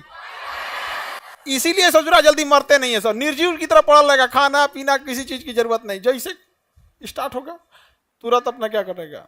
सजीव हो जाएगा। और सजीव होने के बाद हमारी कोशिका के पास जाएगा और कहेगा आप ही हैं एक कोशिका से दूसरी कोशिका को बनाते हैं, फोटोकॉपी मशीन आप ही हैं, हमरो तनी फोटोकॉपी निकालिए तो 8 गो 10 गो हमारे ही शरीर से हमारा ही फोटोकॉपी बनवाएगा अपना, और धीरे धीरे हमारे शरीर में बढ़ जाएगा। समझ में आ गया कि नहीं आ गया? अगर इधर बाहर इधर उधर है तो आदमी मार दिया। कोरोना फेफड़वा में घुस गया था, कहा था कि हमारा तनी कॉपी बनाई, तो फेफड़वा में घुस के इतना ना कॉपी बना दिया, इतना कॉपी बना दिया कि फेफड़ा में सांसें लेने का जगह नहीं बचा। फेफड़ा बंद कर देता था। ये इतना शरीर में क्षमता बढ़ा देता था। और फेफड़ा उसको बाहर फेंकने की कोशिश करता था। तो बाहर कैसे फेंकेगा? तो हमारा WBC उसे मारता था, तो WBC को मारता था, तो दोनों की लाश गिरी रहती थी, WBC भी और कोरोना का। हम लोग सब फेंकते थे तो वही खेखार के रूप में निकलता था, डेड बॉडी था सब। समझ में आ गया कि नहीं? डेड बॉडी था किसका? WBC और कोरोना का, WBC और कोरोना। समझ में गया? और वो आराम से निकल सके डेड बॉडी, इसलिए शरीर में म्यूकस यानी चिपचिपा पदार्थ मिला लिया था कि निकलने में आसानी हो। यहाँ पे तो बताओ सजीव निर्जीव के बीच की कड़ी, सोचा में सजीव का भी गुण है और निर्जीव का भी गुण है। उसी तरह पादप और जंतु के बीच की कड़ी, पादप कहता है कि हमको भोजन देने की जरूरत नहीं है, हम अपने से बना लेंगे। और जंतु कहता है कि हम कोनो ना कोनो चीज को खाएंगे, या तो हम शाकाहारी रहेंगे तो पेड़ पर सब्जी नोच के खा जाएंगे, और मांसाहारी रहेंगे तो कोनो चलता फिरता जीव को पहले सुताएंगे, फिर काटेंगे, खा के खत्म कर देंगे। यहाँ पे तो दूसरे को पकड़ के खाने वाला जंतु, और अपना भोजन खुद बनाने वाला हम लोग क्या हैं? जंतु। या तो साग सब्जी नोच के खाएंगे या कुछ भी। मुंह बंद कर दीजिएगा ना तो हम लोग मर जाएंगे। अगर खाना नहीं खाएंगे तो हम लोग मर जाएंगे। और पेड़ पौधा कोई दिक्कत नहीं है, आराम से पानी दीजिए तो भी ठीक है, कह के तोरा भरोसे बैठा रहने भाई। ऐसे छोटा मोटा पौधा समझा हमको, गमला में है तुम्हारे, अपन सप्लाई लाइन रखे हैं, RO वाटर नहीं समझे? आपके पानी के भरोसे है। कौन जंगल में पानी डालने जाता है? एगो गमला में पानी डालते हो, 8 गो पौधा में डालोगे तो 13 को सुखा दोगे। आगे बढ़े तो पादप और जंतु के बीच की कड़ी युगलीना, पादप और जंतु के बीच की कड़ी मतलब ये अपना भोजन भी बना लेता है, और इसके आसपास में कोई गुजरेगा तो पकड़ के खाई हो जाता है। समझ में आ गया कि नहीं? दोनों, जैसे मान के चलिए आम का पेड़ है, अपना भोजन बना लेता है, आप आम तोड़ने गए तो पकड़ के खा गए आपको। चलता है भाई, जरूरत था ऊर्जा का। ऐसे ही करता है कौन? युगलीना। युगलीना खाई हो जाता है दूसरे को पकड़ के। तो पादप और जंतु के बीच की कड़ी, फोटो दिखा दे, एनिलीडा और ऑर्थोपोडा। एनिलीडा और ऑर्थोपोडा कीड़े की तरह चलता है, ऑर्थोपोडा कीड़े की तरह चलता है, और एनिलीडा का शरीर एकदम नरम होता है, केचुआ जोंक, तो उसका शरीर भी नरम रहेगा। उसका पैरों खूब ज्यादा रहेगा। तो एनिलीडा और ऑर्थोपोडा के बीच की जो कड़ी होती है उसे क्या कहते हैं? हाँ, पेरीपेटस। क्या कहेंगे? पेरीपेटस। आपको ये सब याद रखने की ढेर जरूरत नहीं है, आपको बस ये याद रहना चाहिए। कौन सा? पादप और जंतु के बीच की कड़ी।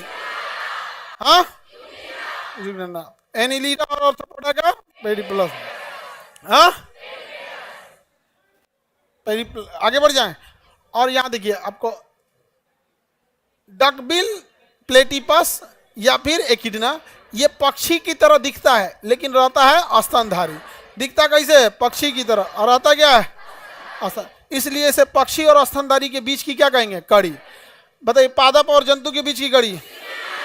पादप जंतु, पादप जंतु, सजीव निर्जीव, सजीव निर्जीव, एनिलीडा ऑर्थोपोडा, एनिलीडा ऑर्थोपोडा, पक्षी और स्तनधारी।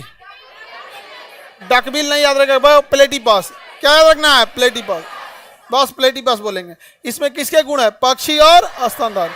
पक्षी और, किसी को दिक्कत नहीं ना? पीसीज मतलब क्या होता है? मछली। पीसीज मतलब मछली।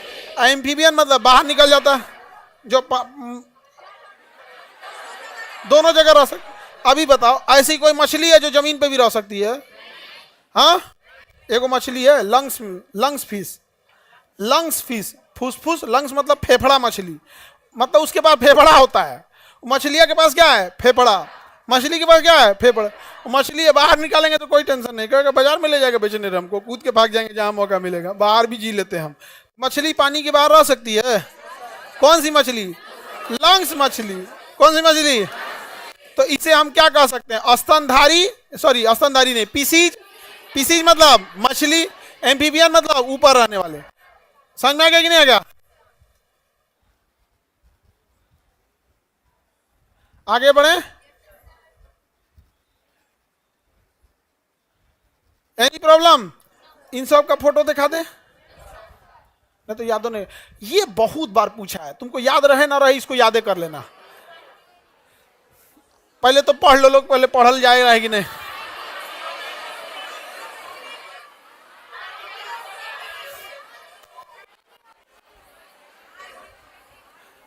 बेचारा हम लोग को पढ़ले नहीं जा रहा है।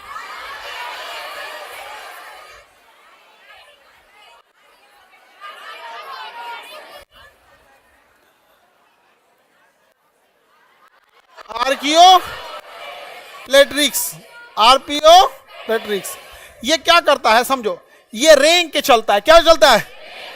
और फिर उड़ियो जाता है। चलता है रेंग के और फिर उड़ जाता है। जैसे सांप का पंख लगा दो, क्या करो? सांप का पंख लगा दो, चलेगा कैसे? रेंग के, और फिर उड़ जाएगा। रेंग के चलेगा इसलिए और सरीसृप, रेंग के चलेगा इसलिए सरीसृप, और उड़ जाएगा इसलिए पक्षी। तो पक्षी और सरीसृप के बीच की कड़ी को क्या कहते हैं? आर्कियो प्लेट्रिक्स। आर्कियो प्लेट्रिक्स। फोटो दिखा दें? चलिए, फोटो कहाँ है? जिसका लगा है कहाँ पे है? इसी में है कि नीचे की लगाना पड़ेगा? फोल्डर में है, बस फोल्डर खोल देना।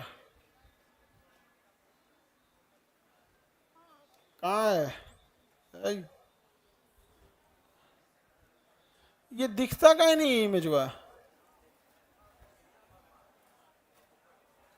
अच्छा देखो भाई, अब इधर समझो, यहां हम देख फोटो दिखाते हैं, आप पहचानिएगा क्या है। ये है आपका आर्कियो प्लेट्रिक्स। आर्कियो,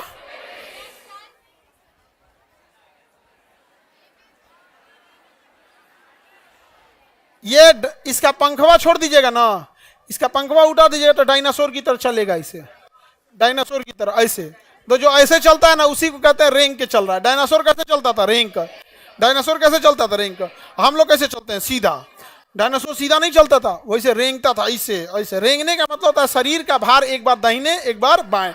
सांप देखिए ना, दाहिने बाएं, तो सांप ऐसे चलता है रेंग के, दाहिने बाएं। छिपकली भी देखिएगा दाहिने बाएं ऐसे करके, ऐसे चलेगी। और डायनासोर भी दाहिने बाएं ऐसे चलता था यहाँ पे। अब बूढ़ा आदमी को गठिया उठिया हो जाता है तो हाँ ऐसे ऐसे बूढ़ा हो जाएगा तो ऐसे ऐसे सारी स्त्री बन जाता है।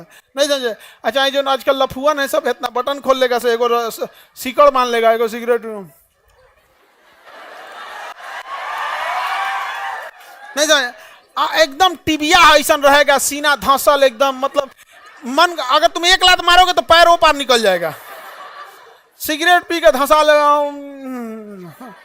नहीं समझ आ गया, अजीब टाइप। अच्छा एक बात देखो, पुष्पा जिस तरह का मुंह में पान भचर भचर, क्या भाऊ, अजीब यार, उसको क्यों ऐसा बना दिया हमको नहीं समझ में। इतना बेहतरीन हीरो है, नहीं समझ आ गया। अलग बात है कि बेचारा फिल्म में पुलिस को खरीद रहा था, बड़े बड़े आईजी डीआईजी को खरीद रहा था, एगो कांस्टेबल आया घसीट के लेके चल गया, नहीं समझे। पुष्पा का कुल, पुष्पा झुकेगा नहीं, पुष्पा सुता दिया उनको। प्रशासन के पास बहुत ताकत होता है, बाप रे बाप, नहीं समझे, बहुत ताकत होता है। हाँ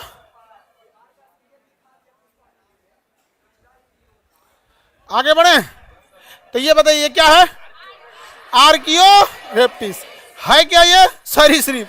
असुरा उड़ जाता है, तो पक्षी और सरीसृप के बीच की कड़ी आर्कियो प्लेट्रिक्स, आर्टियो प्लेट्रिक्स, याद रहेगा। अब हम आपको दूसरा फोटो दिखाते हैं, आप पहचानेंगे क्या है ये।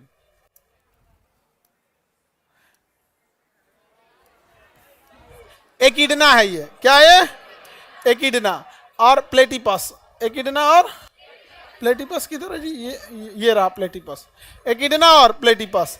देखिए ध्यान से यहाँ पर, एकिडना और प्लेटिपस, इसके अंदर पक्षी का गुण है। देखिए बत्तख की तरह चोंच है, इसका भी चोंच है, ये है एक तरह से पक्षी, और स्तनधारी भी है, पक्षी और स्तनधारी, पक्षी और स्तनधारी में भी है। देखिए कहाँ गया प्लेटिपस, दिखने में कैसा रहेगा, पक्षी, दिखने में कैसा रहेगा, साथ में क्या रहेगा, स्तनधारी, स्तनधारी। तो प्लेटिपस और एकिडना दिखने में पक्षी और रहेगा स्तनधारी, तो दोनों के बीच की कड़ी। बताइए पादप और जंतु के बीच की कड़ी, पादप और जंतु के बीच की कड़ी युगलीना।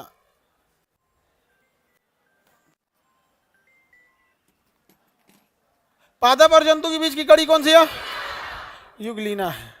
देखिए ये है युगलीना, दिख रहा है। ये हरा पोर्शन जो है पत्ती के समान, ये सूर्य के प्रकाश से अपना भोजन बना लेता है, तो उस हिसाब से पादप है। लेकिन ये अंटीनवा जो निकला है ना, किसी छोटे मोटे जीव को पकड़ के खा जाता है, कहता हम खा भी सकते हैं। तो यहाँ की वजह से हो गया जंतु, और यहाँ से हो गया पादप।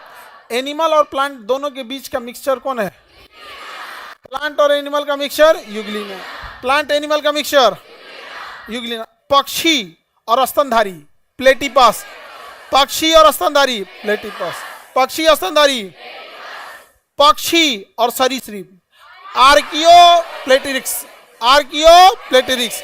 सब भूल जाना, लेकिन आर्कियो प्लेटेरिक्स अगर भूल गए तो जान ले लेंगे, ऑप्शन बी पे लिखा रहेगा आर्कियो प्लेटेरिक्स। बताइए पक्षी और सरीसृप के बीच की कड़ी, पक्षी और सरीसृप की कड़ी आर्कियो प्लेटेरिक्स, याद रहेगा। और ये है वायरस, क्या है ये, वायरस। ई वाले को तो अच्छा से पहचानते होंगे, कौन वाला है, कोरोना। वायरसों के शकल हैं सब यहाँ पे। सजीव निर्जीव के बीच की कड़ी, सजीव निर्जीव की कड़ी, सजीव और निर्जीव, याद रहेगा। सजीव और निर्जीव अलग अलग वैरायटी के वायरस है, सब अलग अलग वैरायटी के। अगला देखें, सजीव और निर्जीव की।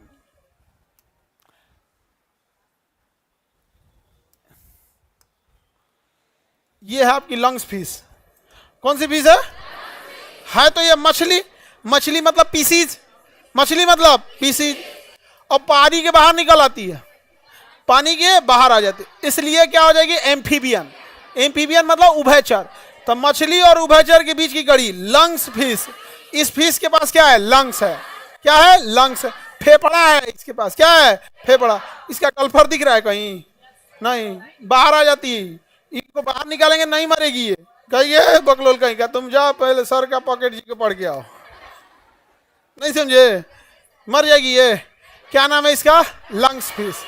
लंग्स मतलब फेफड़ा, फेफड़ा को ही हम फुफ्फुस कहते हैं, तो कहेगा फुफ्फुस मत्स्य, फुफ्फुस मत्स्य। ऐसा ना हिंदी में नाम लिखता है ना कि पढ़लो वाला लड़का बकलोल हो जाता है। लंग्स फिश, कितना अच्छा समझ में आ रहा है। वैसी फिश जिसके पास क्या है, लंग्स है। लंग्स फिश याद रहेगा। तो बताइए, दो अलग अलग जीवों के आपको कड़ी याद रहेगा? सजीव निर्जीव की कड़ी, पादप और जंतु क्या, पक्षी और सरीसृप, आर्कियो स्टेप्रिक्स याद रहेगा, आर्कियो प्लेट्रिक्स, आर्कियो प्लेट्रिक्स। मछली और स्तनधारी क्या है ना,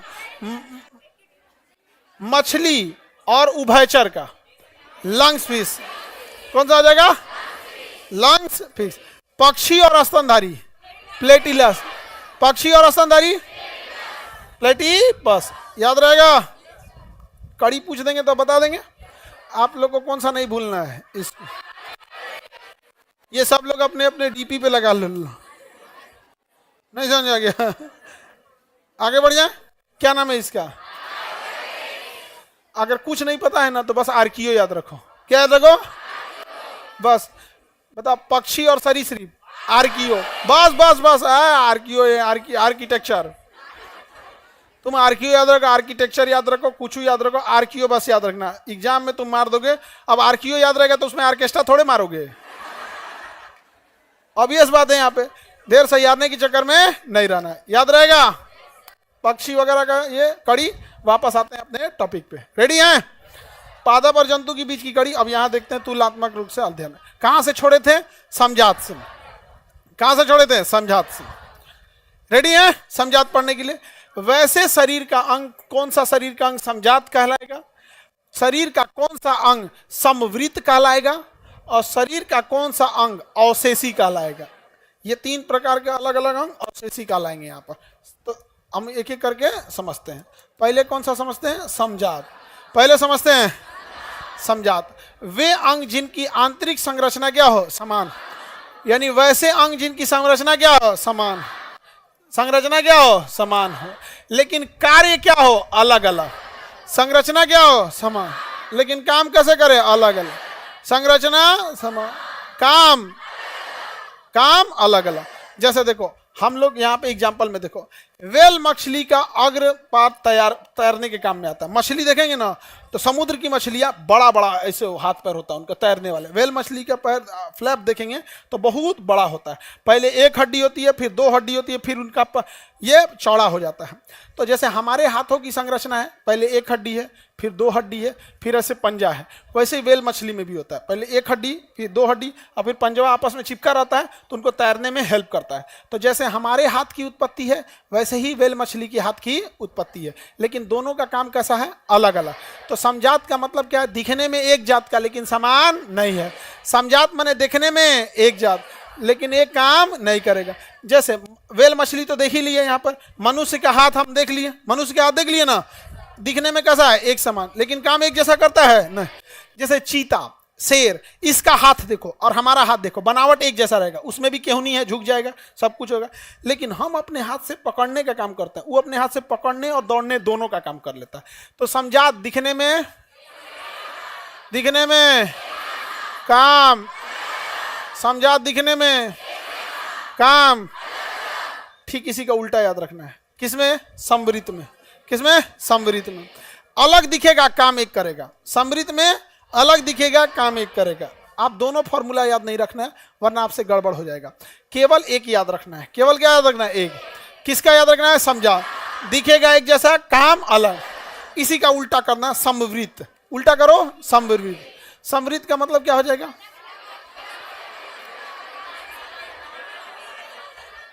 दिखेगा अलग, काम करेगा एक।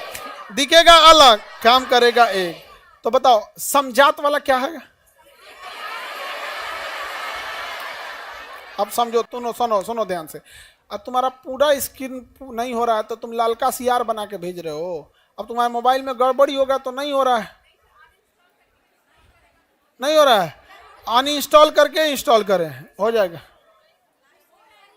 नहीं हो रहा है, हो जाता है। अच्छा, लाइव में प्रॉब्लम हो रहा है। चलो अब देखो, एक एक करके अपने से सीख लेना लोग कुछ कुछ। सुनो अब ध्यान से, आगे समझो। याद कैसे रखना? आपके जाति का नेता, आपके जाति का आदमी हमेशा आपको कहेगा कि हम आपके साथ हैं, तो समजात वाला साथ दिखता है, होता नहीं है। याद रखना, सिंपल है कि नहीं। समजात किसे कहेंगे? दिखेगा एक जैसा, काम नहीं आएगा। दिखेगा एक जैसा, काम नहीं आएगा। जैसे चमगादड़ का पंख, जैसे हमारा हाथ है शुरू में ऐसे, बाद में जाके ऐसे खुल जाता है, तो चमगादड़ का पंख, शेर या चीता का हाथ, मानव का हाथ, मछली का फ्लैप, दिखता एक जैसा है, समझात है लेकिन काम नहीं कर। इसी का उल्टा करेंगे तो क्या हो जाएगा? समवृत। समवृत क्या है? दिखता एक जैसा नहीं है लेकिन काम करता, एक जैसा दिखता नहीं है लेकिन काम करता है, उसी को क्या कहेंगे? समवृत। क्या कहेंगे? समवृत। क्या कहेंगे? समवृत। आगे बढ़ जाएं, उसे क्या कहेंगे? समवृत। जैसे कीड़े का, कीट का पंख, कीड़े में कितना पंख होता है? 4 गो। अब पक्षी में कितना होता है? 2 गो। क्या एक जैसा दिख रहा है? एगो में 4 गो पंख दिख रहा है, एगो में 2 गो पंख दिख रहा है, तो ऑब्वियस बात है एक जैसा तो दिख नहीं रहा है, लेकिन दोनों अपने पंख से क्या कर जाते हैं? उड़ जाते हैं। दोनों अपने पंख से उड़ जाएंगे। तो सुनो ध्यान से, परिभाषा बताना। उत्पत्ति एक समान दिखती है लेकिन कार्य अलग अलग। समझा? असमृत का बस इसी का उल्टा कर लेना, याद नहीं करना, कंफ्यूजन हो जाएगा, बस क्या कर लेना है? उल्टा कर लेना। समझा तो याद रहेगा। अवशेषी अंग जो शरीर में रहता है लेकिन किसी काम का नहीं है, क्या कहलाएगा? अवशेषी अंग। शरीर में है लेकिन किसी काम का नहीं है, क्या है? अवशेषी। जैसे आप लोग का दिमाग शरीर में है लेकिन किसी काम का है, शरीर में रहे काम ना करे, उसे क्या कहेंगे? अवशेषी। शरीर में है लेकिन काम ना करे, अवशेषी। जैसे मानव शरीर में अवशेषी अंग में देखेंगे अपेंडिस। क्या होता है? अपेंडिस। पे दाहिनी और बड़ी आंत के नीचे होता है अपेंडिस, जो घास भूस लकड़ी उकड़ी खा जाएंगे तो उसको पचाने के काम में आता है। हम लोग लकड़ी उकड़ी खाना छोड़ दिए, इसलिए हमारा अपेंडिस शरीर में है लेकिन काम नहीं करता है। लेकिन जानवरों में अपेंडिस बहुत जरूरी है, वही लकड़ी उकड़ी को पचाता है। कण, कान की पेशी है, जो कनवा बाहर है, इसका हमारा कोई काम नहीं है। ये कण पिल्लो कहलाता है, पन्ना, ये हमारे किसी काम का नहीं है। फिलहाल अभी है तो हम लोग जो पढ़ाने के टाइम पे इसमें माइक रख देते हैं, और अगर ये नहीं रहता तो माइक ऊपर रखते, यहाँ रख के पढ़ाते। क्या दिक्कत है? पायलट यहाँ रख के पढ़ा देगा। पायलट जो माइक रखता है ऊपर रखता है, समझ में आ गया कि नहीं आएगा? पायलट कहाँ रखता है? ऊपर। बड़का हेडफोनवा देखना ना, बड़का हेडफोनवा में आजकल लड़का गाना सुन रहा है, इतना बड़का 2 गो लोटा बराबर लगेले है, वही में गाना सुन रहा है। यहाँ पे चश्मा, हाँ चश्मा है तो यूज कर लेते हैं, नहीं तो नहीं यूज करेंगे। समझ में आ गया? जैसे महिला लोग, कान है तो इसमें पहनने के लिए यूज कर लेते हैं, नहीं रहता तो उस समय कोई और सिस्टम रहता। नहीं समझ में गया? इस सब टाइप का, कुछ इस टाइप का फैशन रहता, इसे निकालना कुछ और फैशन होता उस टाइम। यहाँ पे भीड़ उड़ में बेचारा दबा जाता है इसे। तो शरीर में है, काम नहीं करे, क्या कहलाएगा? शरीर पे जो बाल है हमारे किसी काम का नहीं है, नाखून जो है हमारे किसी काम का नहीं है, लेकिन जानवरों के लिए नाखून काम का है। हमारा बढ़ा हुआ नाखून काम का नहीं है, लेकिन नाखून जानवरों में बड़ा, जितना बड़ा अपनी उंगली है ना, उंगली जितना बड़ा है ना, उतना बड़ा शेर का नाखून होता है, उतना बड़ा शेर का नाखून होता है। अगर इसे दुलार में इसे खींच दिया ना तो उतना गहीर करके निकाल देगा। यहाँ पर दुलार करेगा ना आपको, इसे जैसे नहीं देखो कुत्ता उत्ता ऐसा ऐसे कूदने लगते हैं, छोटा छोटा नाखून है, हल्का हल्का होता है। अगर शेर कूद गया तो एगो तो बड़का नाखून है एकदम तेज, और पे 2 कुंटल का रहता है, बकोट के एकदम घराक से इसे चिचिन पार देगा यहाँ से। जा अब सारा किड्नी उड्डी बाहर सब ढकेलते रह गए है, ऐसे निकलना नहीं है जी, मरिए जाएंगे हम, अवशेषी हो जाएंगे पूरा शरीर। शरीर में है, काम का नहीं है, क्या कहलाएगा? जैसे आप लोगों का दिमाग, अपेंडिक्स, शरीर के बाल, ये सब कैसे हैं? अवशेषी। समझा तो अवशेषी, ये सब समझ में आ गया? हटा के क्वेश्चन पूछें, बता देंगे आप लोग? हाँ,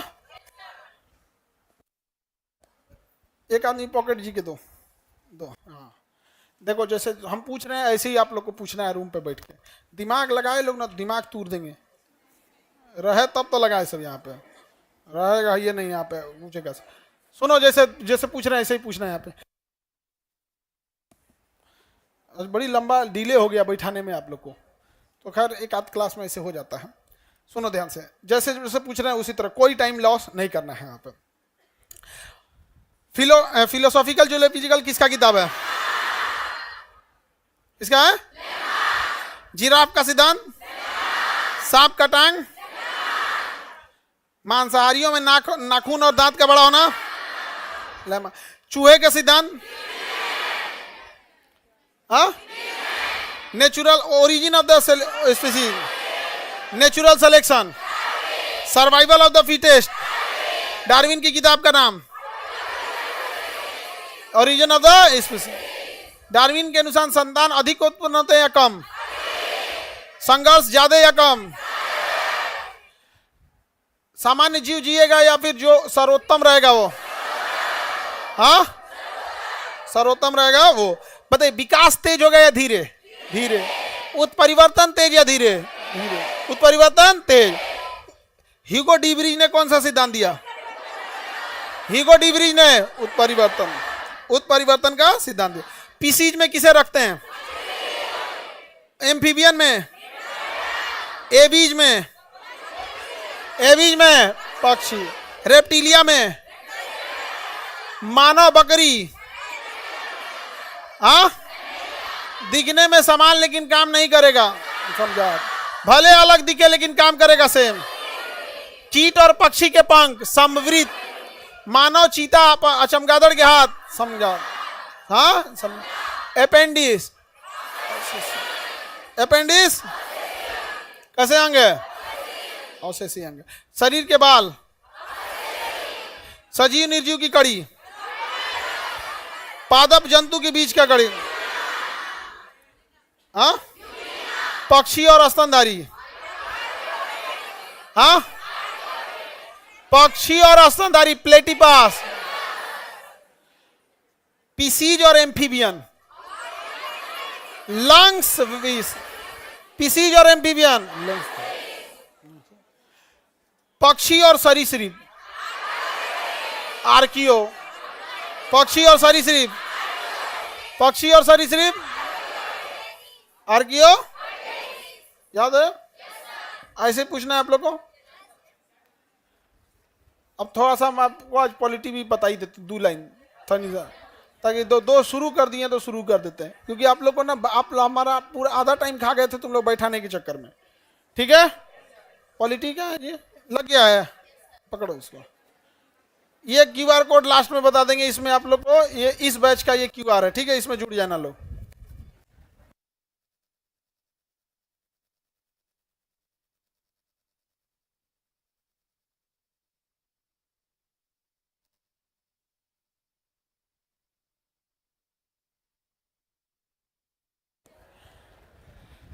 इससे आप लोग जुड़ गए ना, सारी सूचना इसी में देंगे लोग।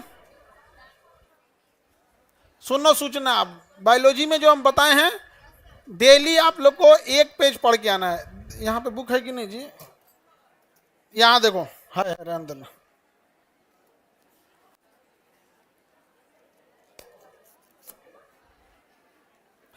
आगे बढ़े, पेज नंबर 380। सुनो बाबू, इधर सुनो, इधर देखना सब लोग। ये सबसे उटपटांग टॉपिक था। ये 1 पेज समझ रहे हो? ऐसे ये वाला 1 पेज, दोनों और मिला के ये होता है 1 पेज, इधर और इधर मिला के। आपको डेली 1 पेज पढ़ के आना है। कितना पेज? आप डेली 1 पेज पढ़ के आओगे, आपको याद हो जाएगा। हम आते पहले 15 मिनट सुनेंगे, फिर ये पूछेंगे। आज पहला क्लास है तो थोड़ा सा आप लोग को समझाने में टाइम लग जाता है, लेकिन हम ये डेली 1 पेज पूछेंगे। जैसे आज हम आपको कौन सा पेज पढ़ाएं? 380। कितना पढ़ाए हैं? कल आप लोग को 381 और 382 पूछेंगे। 381 और 382 कल पढ़ाएंगे। समझ में आ गया? कुछ भी हो जाए आप लोग को पढ़ के आना है और पॉकेट जी के लेके आना है। पॉलिटी कितने नंबर पेज पे है जी? 97।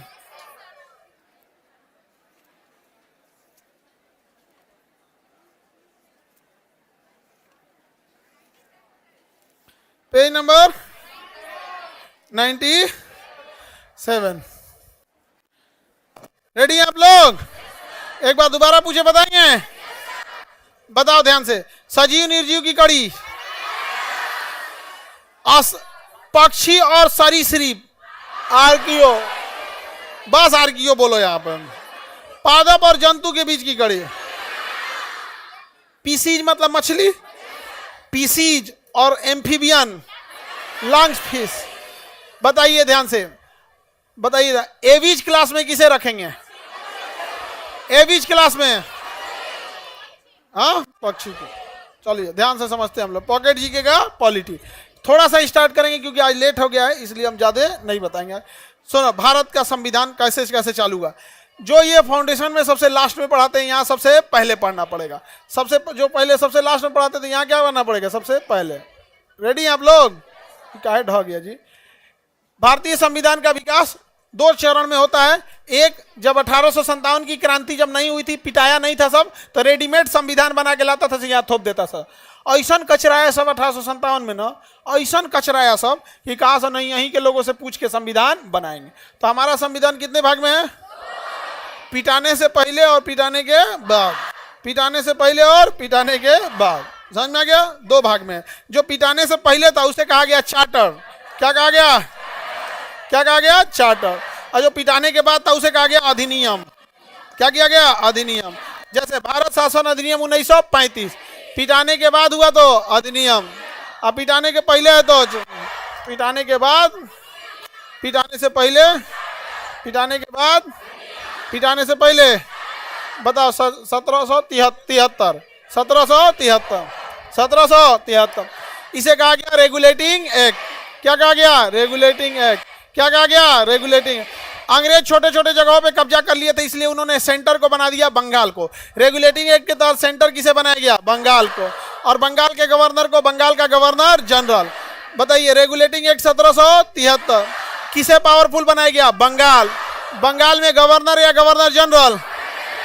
Governor general. क्या बनाया गया? गवर्नर जनरल बनाया गया। क्या बनाया गया? Governor general. और बंगाल में खोला गया सर्वोच्च न्यायालय, सुप्रीम कोर्ट। Supreme court. क्या खोला गया? Supreme court. 1773 का रेगुलेटिंग एक्ट के तहत किस राज्य को शक्ति दिया गया? वहां गवर्नर या गवर्नर जनरल? सुप्रीम कोर्ट या हाई कोर्ट? हाँ, सुप्रीम कोर्ट। उसके जज थे एलिजा एमपी। सुप्रीम कोर्ट के जज के नाम एलिजा एमपी। सुप्रीम कोर्ट के जज का नाम। रेगुलेटिंग एक्ट का नाम ये रेगुलेट करना। क्या करना? रेगुलेट करना। कंपनी के कर्मचारी जो थे सब इतने भ्रष्ट थे सब, यहाँ के राजाओं से रिश्वत ले लेते थे सब। और इंग्लैंड में कहा जाता था रिश्वत नहीं है ना, ये हमें गिफ्ट दिया गया है। क्या दिया गया है? गिफ्ट। आज भी सरकारी कर्मचारी रिश्वत लेते हैं कि गिफ्ट लेते हैं? गिफ्ट ले लेते हैं। तो ये रोक लगा दिया गया। कहा गया कि आप अपनी दुकान नहीं चलाएंगे और किसी भी तरह का गिफ्ट नहीं लेंगे। अपनी दुकान नहीं चलाएंगे और किसी तरह का गिफ्ट नहीं लेंगे। समझ में आ गया कि नहीं? जैसे सरकारी हॉस्पिटल है, सरकारी हॉस्पिटल में अगर आपको काम अच्छे से कराना है तो आपको कुछ ना कुछ क्या देना है? गिफ्ट। और वो सरकारी हॉस्पिटल के डॉक्टर लोग अपना भी व्यापार चलाते हैं, अपना भी हॉस्पिटल खोल लेते हैं। और उनके यहाँ जाइएगा ना तो या तो उनसे गिफ्ट दे दीजिए या तो उनके यहाँ आके इलाज करा लीजिए। समझ में आ गया कि नहीं? हालांकि सरकारी हॉस्पिटल की योग्यता पे कोई सवाल नहीं उठाता है। बहुत पढ़े लिखे होते हैं, हाईली एक्सपीरियंस होते हैं और उन लोग के पास तजुर्बे की कोई कमी नहीं होती, क्योंकि सरकारी हॉस्पिटल में एकदम गैल गुजरल केस पहुंचता है जिसको सब हॉस्पिटल रिजेक्ट कर देता है। वो पहुंचता है PMCH, पहुंचता है IGMS, वो पहुंचता है कि PGI, वही पहुंचता है एम्स। तो उसके डॉक्टर के पास जो अनुभव होता है ना, नॉर्मल खांसी बुखार वाला वो एम्स जाइबे नहीं करता है। खांसी बुखार वाला एम्स जाएगा तो एम्स के डॉक्टर हंसेंगे, सब लोग आओ, खांसी हुआ इसको, आया खांसी हुआ है, हार्ट अटैक होगा तो आना। अब ऐसे सुनो ना, तुमको नॉर्मल खांसी हुआ, कौन एम्स जाएगा? नॉर्मल एम्स में, नॉर्मल खांसी में कौन जाएगा एम्स? एम्स में सुनो, एम्स जाते दिमाग में लगता है कि बाबू ये बहुत खतरनाक कंडीशन में। उत्तर प्रदेश में एक लखनऊ में PGI, अगर उत्तर प्रदेश का PGI जैसे पटना का PMCH है ना, अगर कोई गया IGMS या PMCH तो लोग को लगता है कि बाप हो बाप अब क्या होगा। वैसे ही उत्तर प्रदेश में क्या है? PGI, बाप हो बाप, ऐसा लास्ट केस में पहुंचता है कि बहुत कम लोग वापस आ पाता है। तो बताइए, निजी व्यापार और उपहार पे रोक, सुप्रीम कोर्ट कहां खोला गया? सुप्रीम कोर्ट कहां पे? ये देखना ध्यान से, ये क्वेश्चन आएगा। Act of settlement, act of settlement, act of 1700, act of settlement, act of settlement 1700। इसमें कहा गया ना कि जो बिहार है, बिहार, बंगाल और उड़ीसा, बिहार, बंगाल और उड़ीसा, अंग्रेज यहां भी कब्जा कर लिए थे। और यहां का कानून बनाएगा कौन? बिहार, बंगाल और उड़ीसा पे कानून बना ले, तो कानून कौन बनाएगा? तो कहा गया बंगाल को ही। किसे दिया गया? बंगाल। रेगुलेटिंग एक्ट में भी पावर किसको? एक्ट ऑफ सेटलमेंट में भी Bengal. Act of settlement 1700, Bihar, Bengal और उड़ीसा के लिए कानून बनाने का अधिकार किसे दे दिया गया? बंगाल को दिया गया। क्या दिया गया? बंगाल। इसी एक्ट द्वारा राजस्व मंडलों की क्या किया गया? स्थापना किया गया। किसकी स्थापना किया गया? किस सरकार को तवज्जो दिया गया? एक्ट ऑफ सेटलमेंट का दूसरा नाम क्या नाम दिया गया? Judicature act. Act of settlement का दूसरा नाम, एक्ट ऑफ सेटलमेंट का दूसरा नाम। इसमें किस राज्य को सहूलियत दिया गया? बिहार, बंगाल और उड़ीसा के लिए कानून बना सकता है बंगाल, जबकि जबकि बंगाल के गवर्नर को बंगाल का गवर्नर जनरल बनाया गया 1773। तो अंग्रेजों ने पहला नियम जो लाया था 1773, क्या नाम रखा? Regulating act. सारे राज्यों को किसके अधीन किया? बंगाल को। बंगाल के गवर्नर को क्या बनाया? Governor general. बंगाल में हाईकोर्ट या सुप्रीम कोर्ट? निजी व्यापार और उपहार लेने पर रोक लगा देगा। 1781 में क्या आया था? Act of settlement. क्या नाम था? Act of settlement. बाबू ये क्वेश्चन पूछा हुआ है, जब पूछेगा तो आप कहिएगा ये कहां से पूछ दिया, इसलिए याद रखना जरूरी है। Act of settlement 1700। Act of settlement 1700। Act of settlement का दूसरा नाम? हाँ, जुडिकेचर एक्ट। जुडिकेचर, जुडिकेचर मतलब जुडिशरी का पावर दे दिया गया। कौन सा पावर दिया? जुडिशरी। और कहां कानून बनाने के लिए? बिहार, बंगाल और उड़ीसा। बिहार, बंगाल और उड़ीसा। जुडिकेचर एक्ट बोला गया किस एक्ट को? Act of settlement. क्या दिया गया? Act of settlement. Act of settlement. उसके 2 साल बाद 1784 Pitt's India act. Pitt's India act 1784। Regulating act 1773। Judicature act 1781। इसी का दूसरा नाम क्या था? Act of settlement. Act of settlement 1781। Pitt's India act 1784। Pitt's India act 1784। इसमें कहा गया कि जो गवर्नर जनरल के परिषद में सदस्यों की संख्या 4 से घटा के क्या कर दी गई? 3। यही एक ऐसा अधिनियम था जिसमें सदस्यों की संख्या बढ़ाने की जगह क्या किया गया? घटाया। तो पीट्स इंडिया एक्ट के तहत सदस्यों की संख्या 4 से क्या किया गया? 3। और कहा गया तुम लोग पूरा भ्रष्ट है। क्या है? पूरा भ्रष्ट है। इसलिए इसमें 2 भाग बांट दिया गया। कहा कंपनी कितने भाग में रहेगी? 2। एक काम करेगी राजनीति। क्या करेगी? राजनीति। किस राजा से लड़ना है उसे कहा जाएगा कंट्रोलर। क्या कहा जाएगा? कंट्रोलर। क्या कहा जाएगा? कंट्रोलर। और एक का काम रहेगा व्यापार। क्या नाम रहेगा? इसका नाम रहेगा डायरेक्टर। क्या नाम रहेगा? डायरेक्टर। बताइए व्यापार कौन करेगा? राजनीति कौन करेगा? कंट्रोलर। कंपनी को 2 भाग में बांटा गया 1784। कंपनी को 2 भाग में बांटा। Pitt's India act 1700। Pitt's India act 1700। 4 से कितने सदस्य? 3। कंपनी को कितने भाग में? 2। व्यापार करेगा director.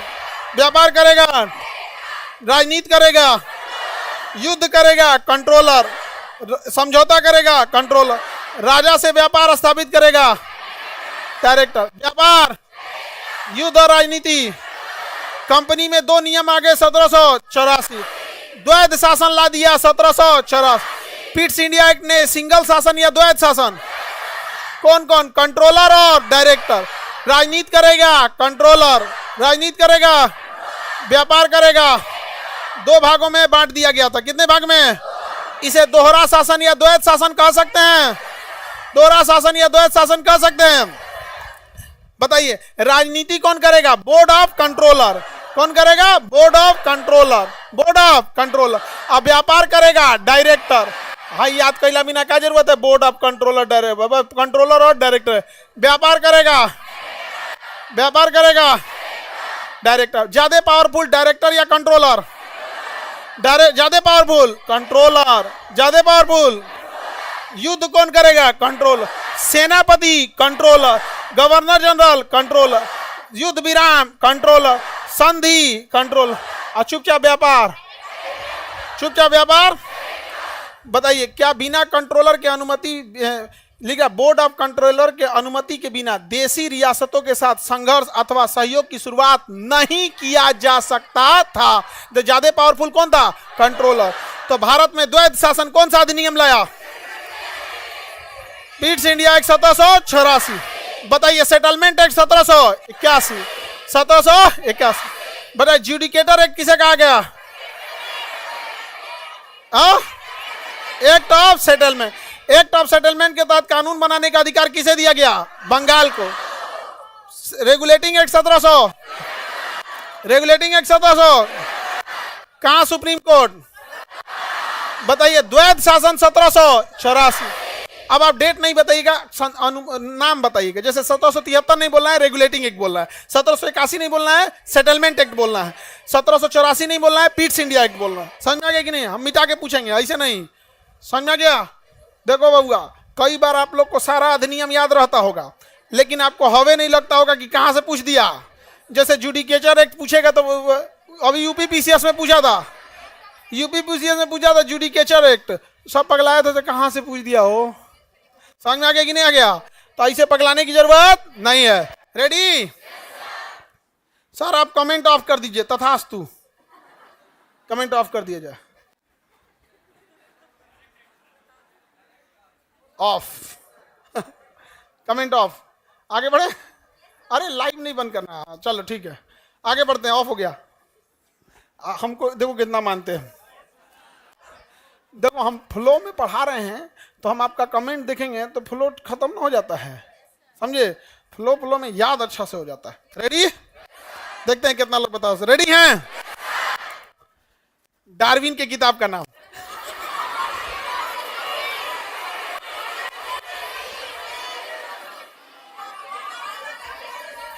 Origin of the species.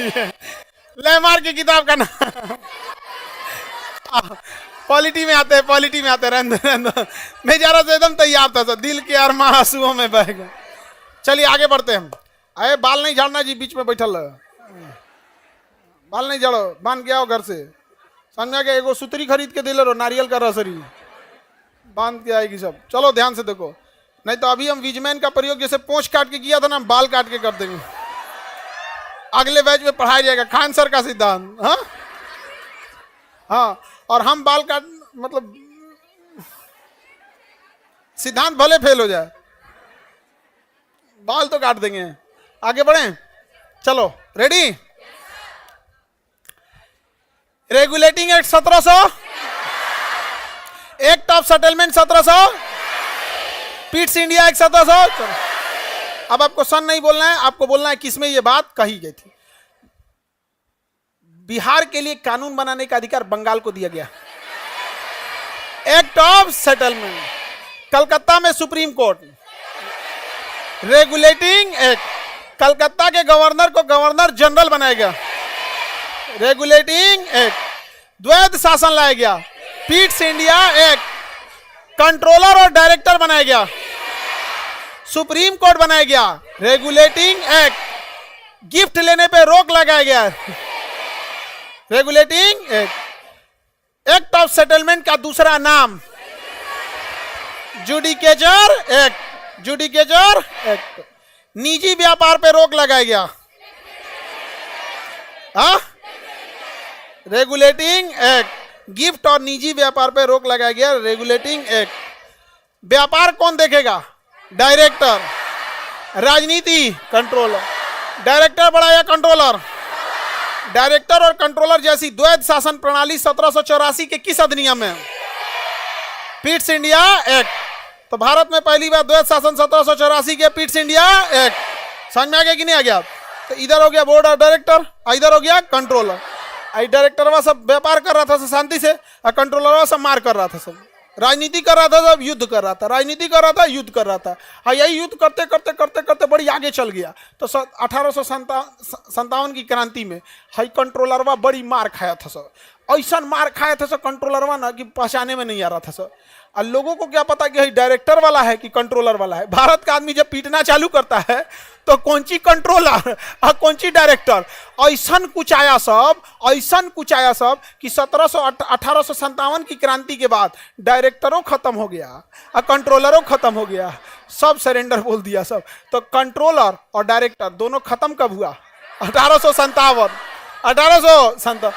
गए थे राजनीति करने। ऐस मार मारा सब भारत वाला ना, ऐस मार मारा जिसका कोई हद नहीं। किसी को कोई दिक्कत?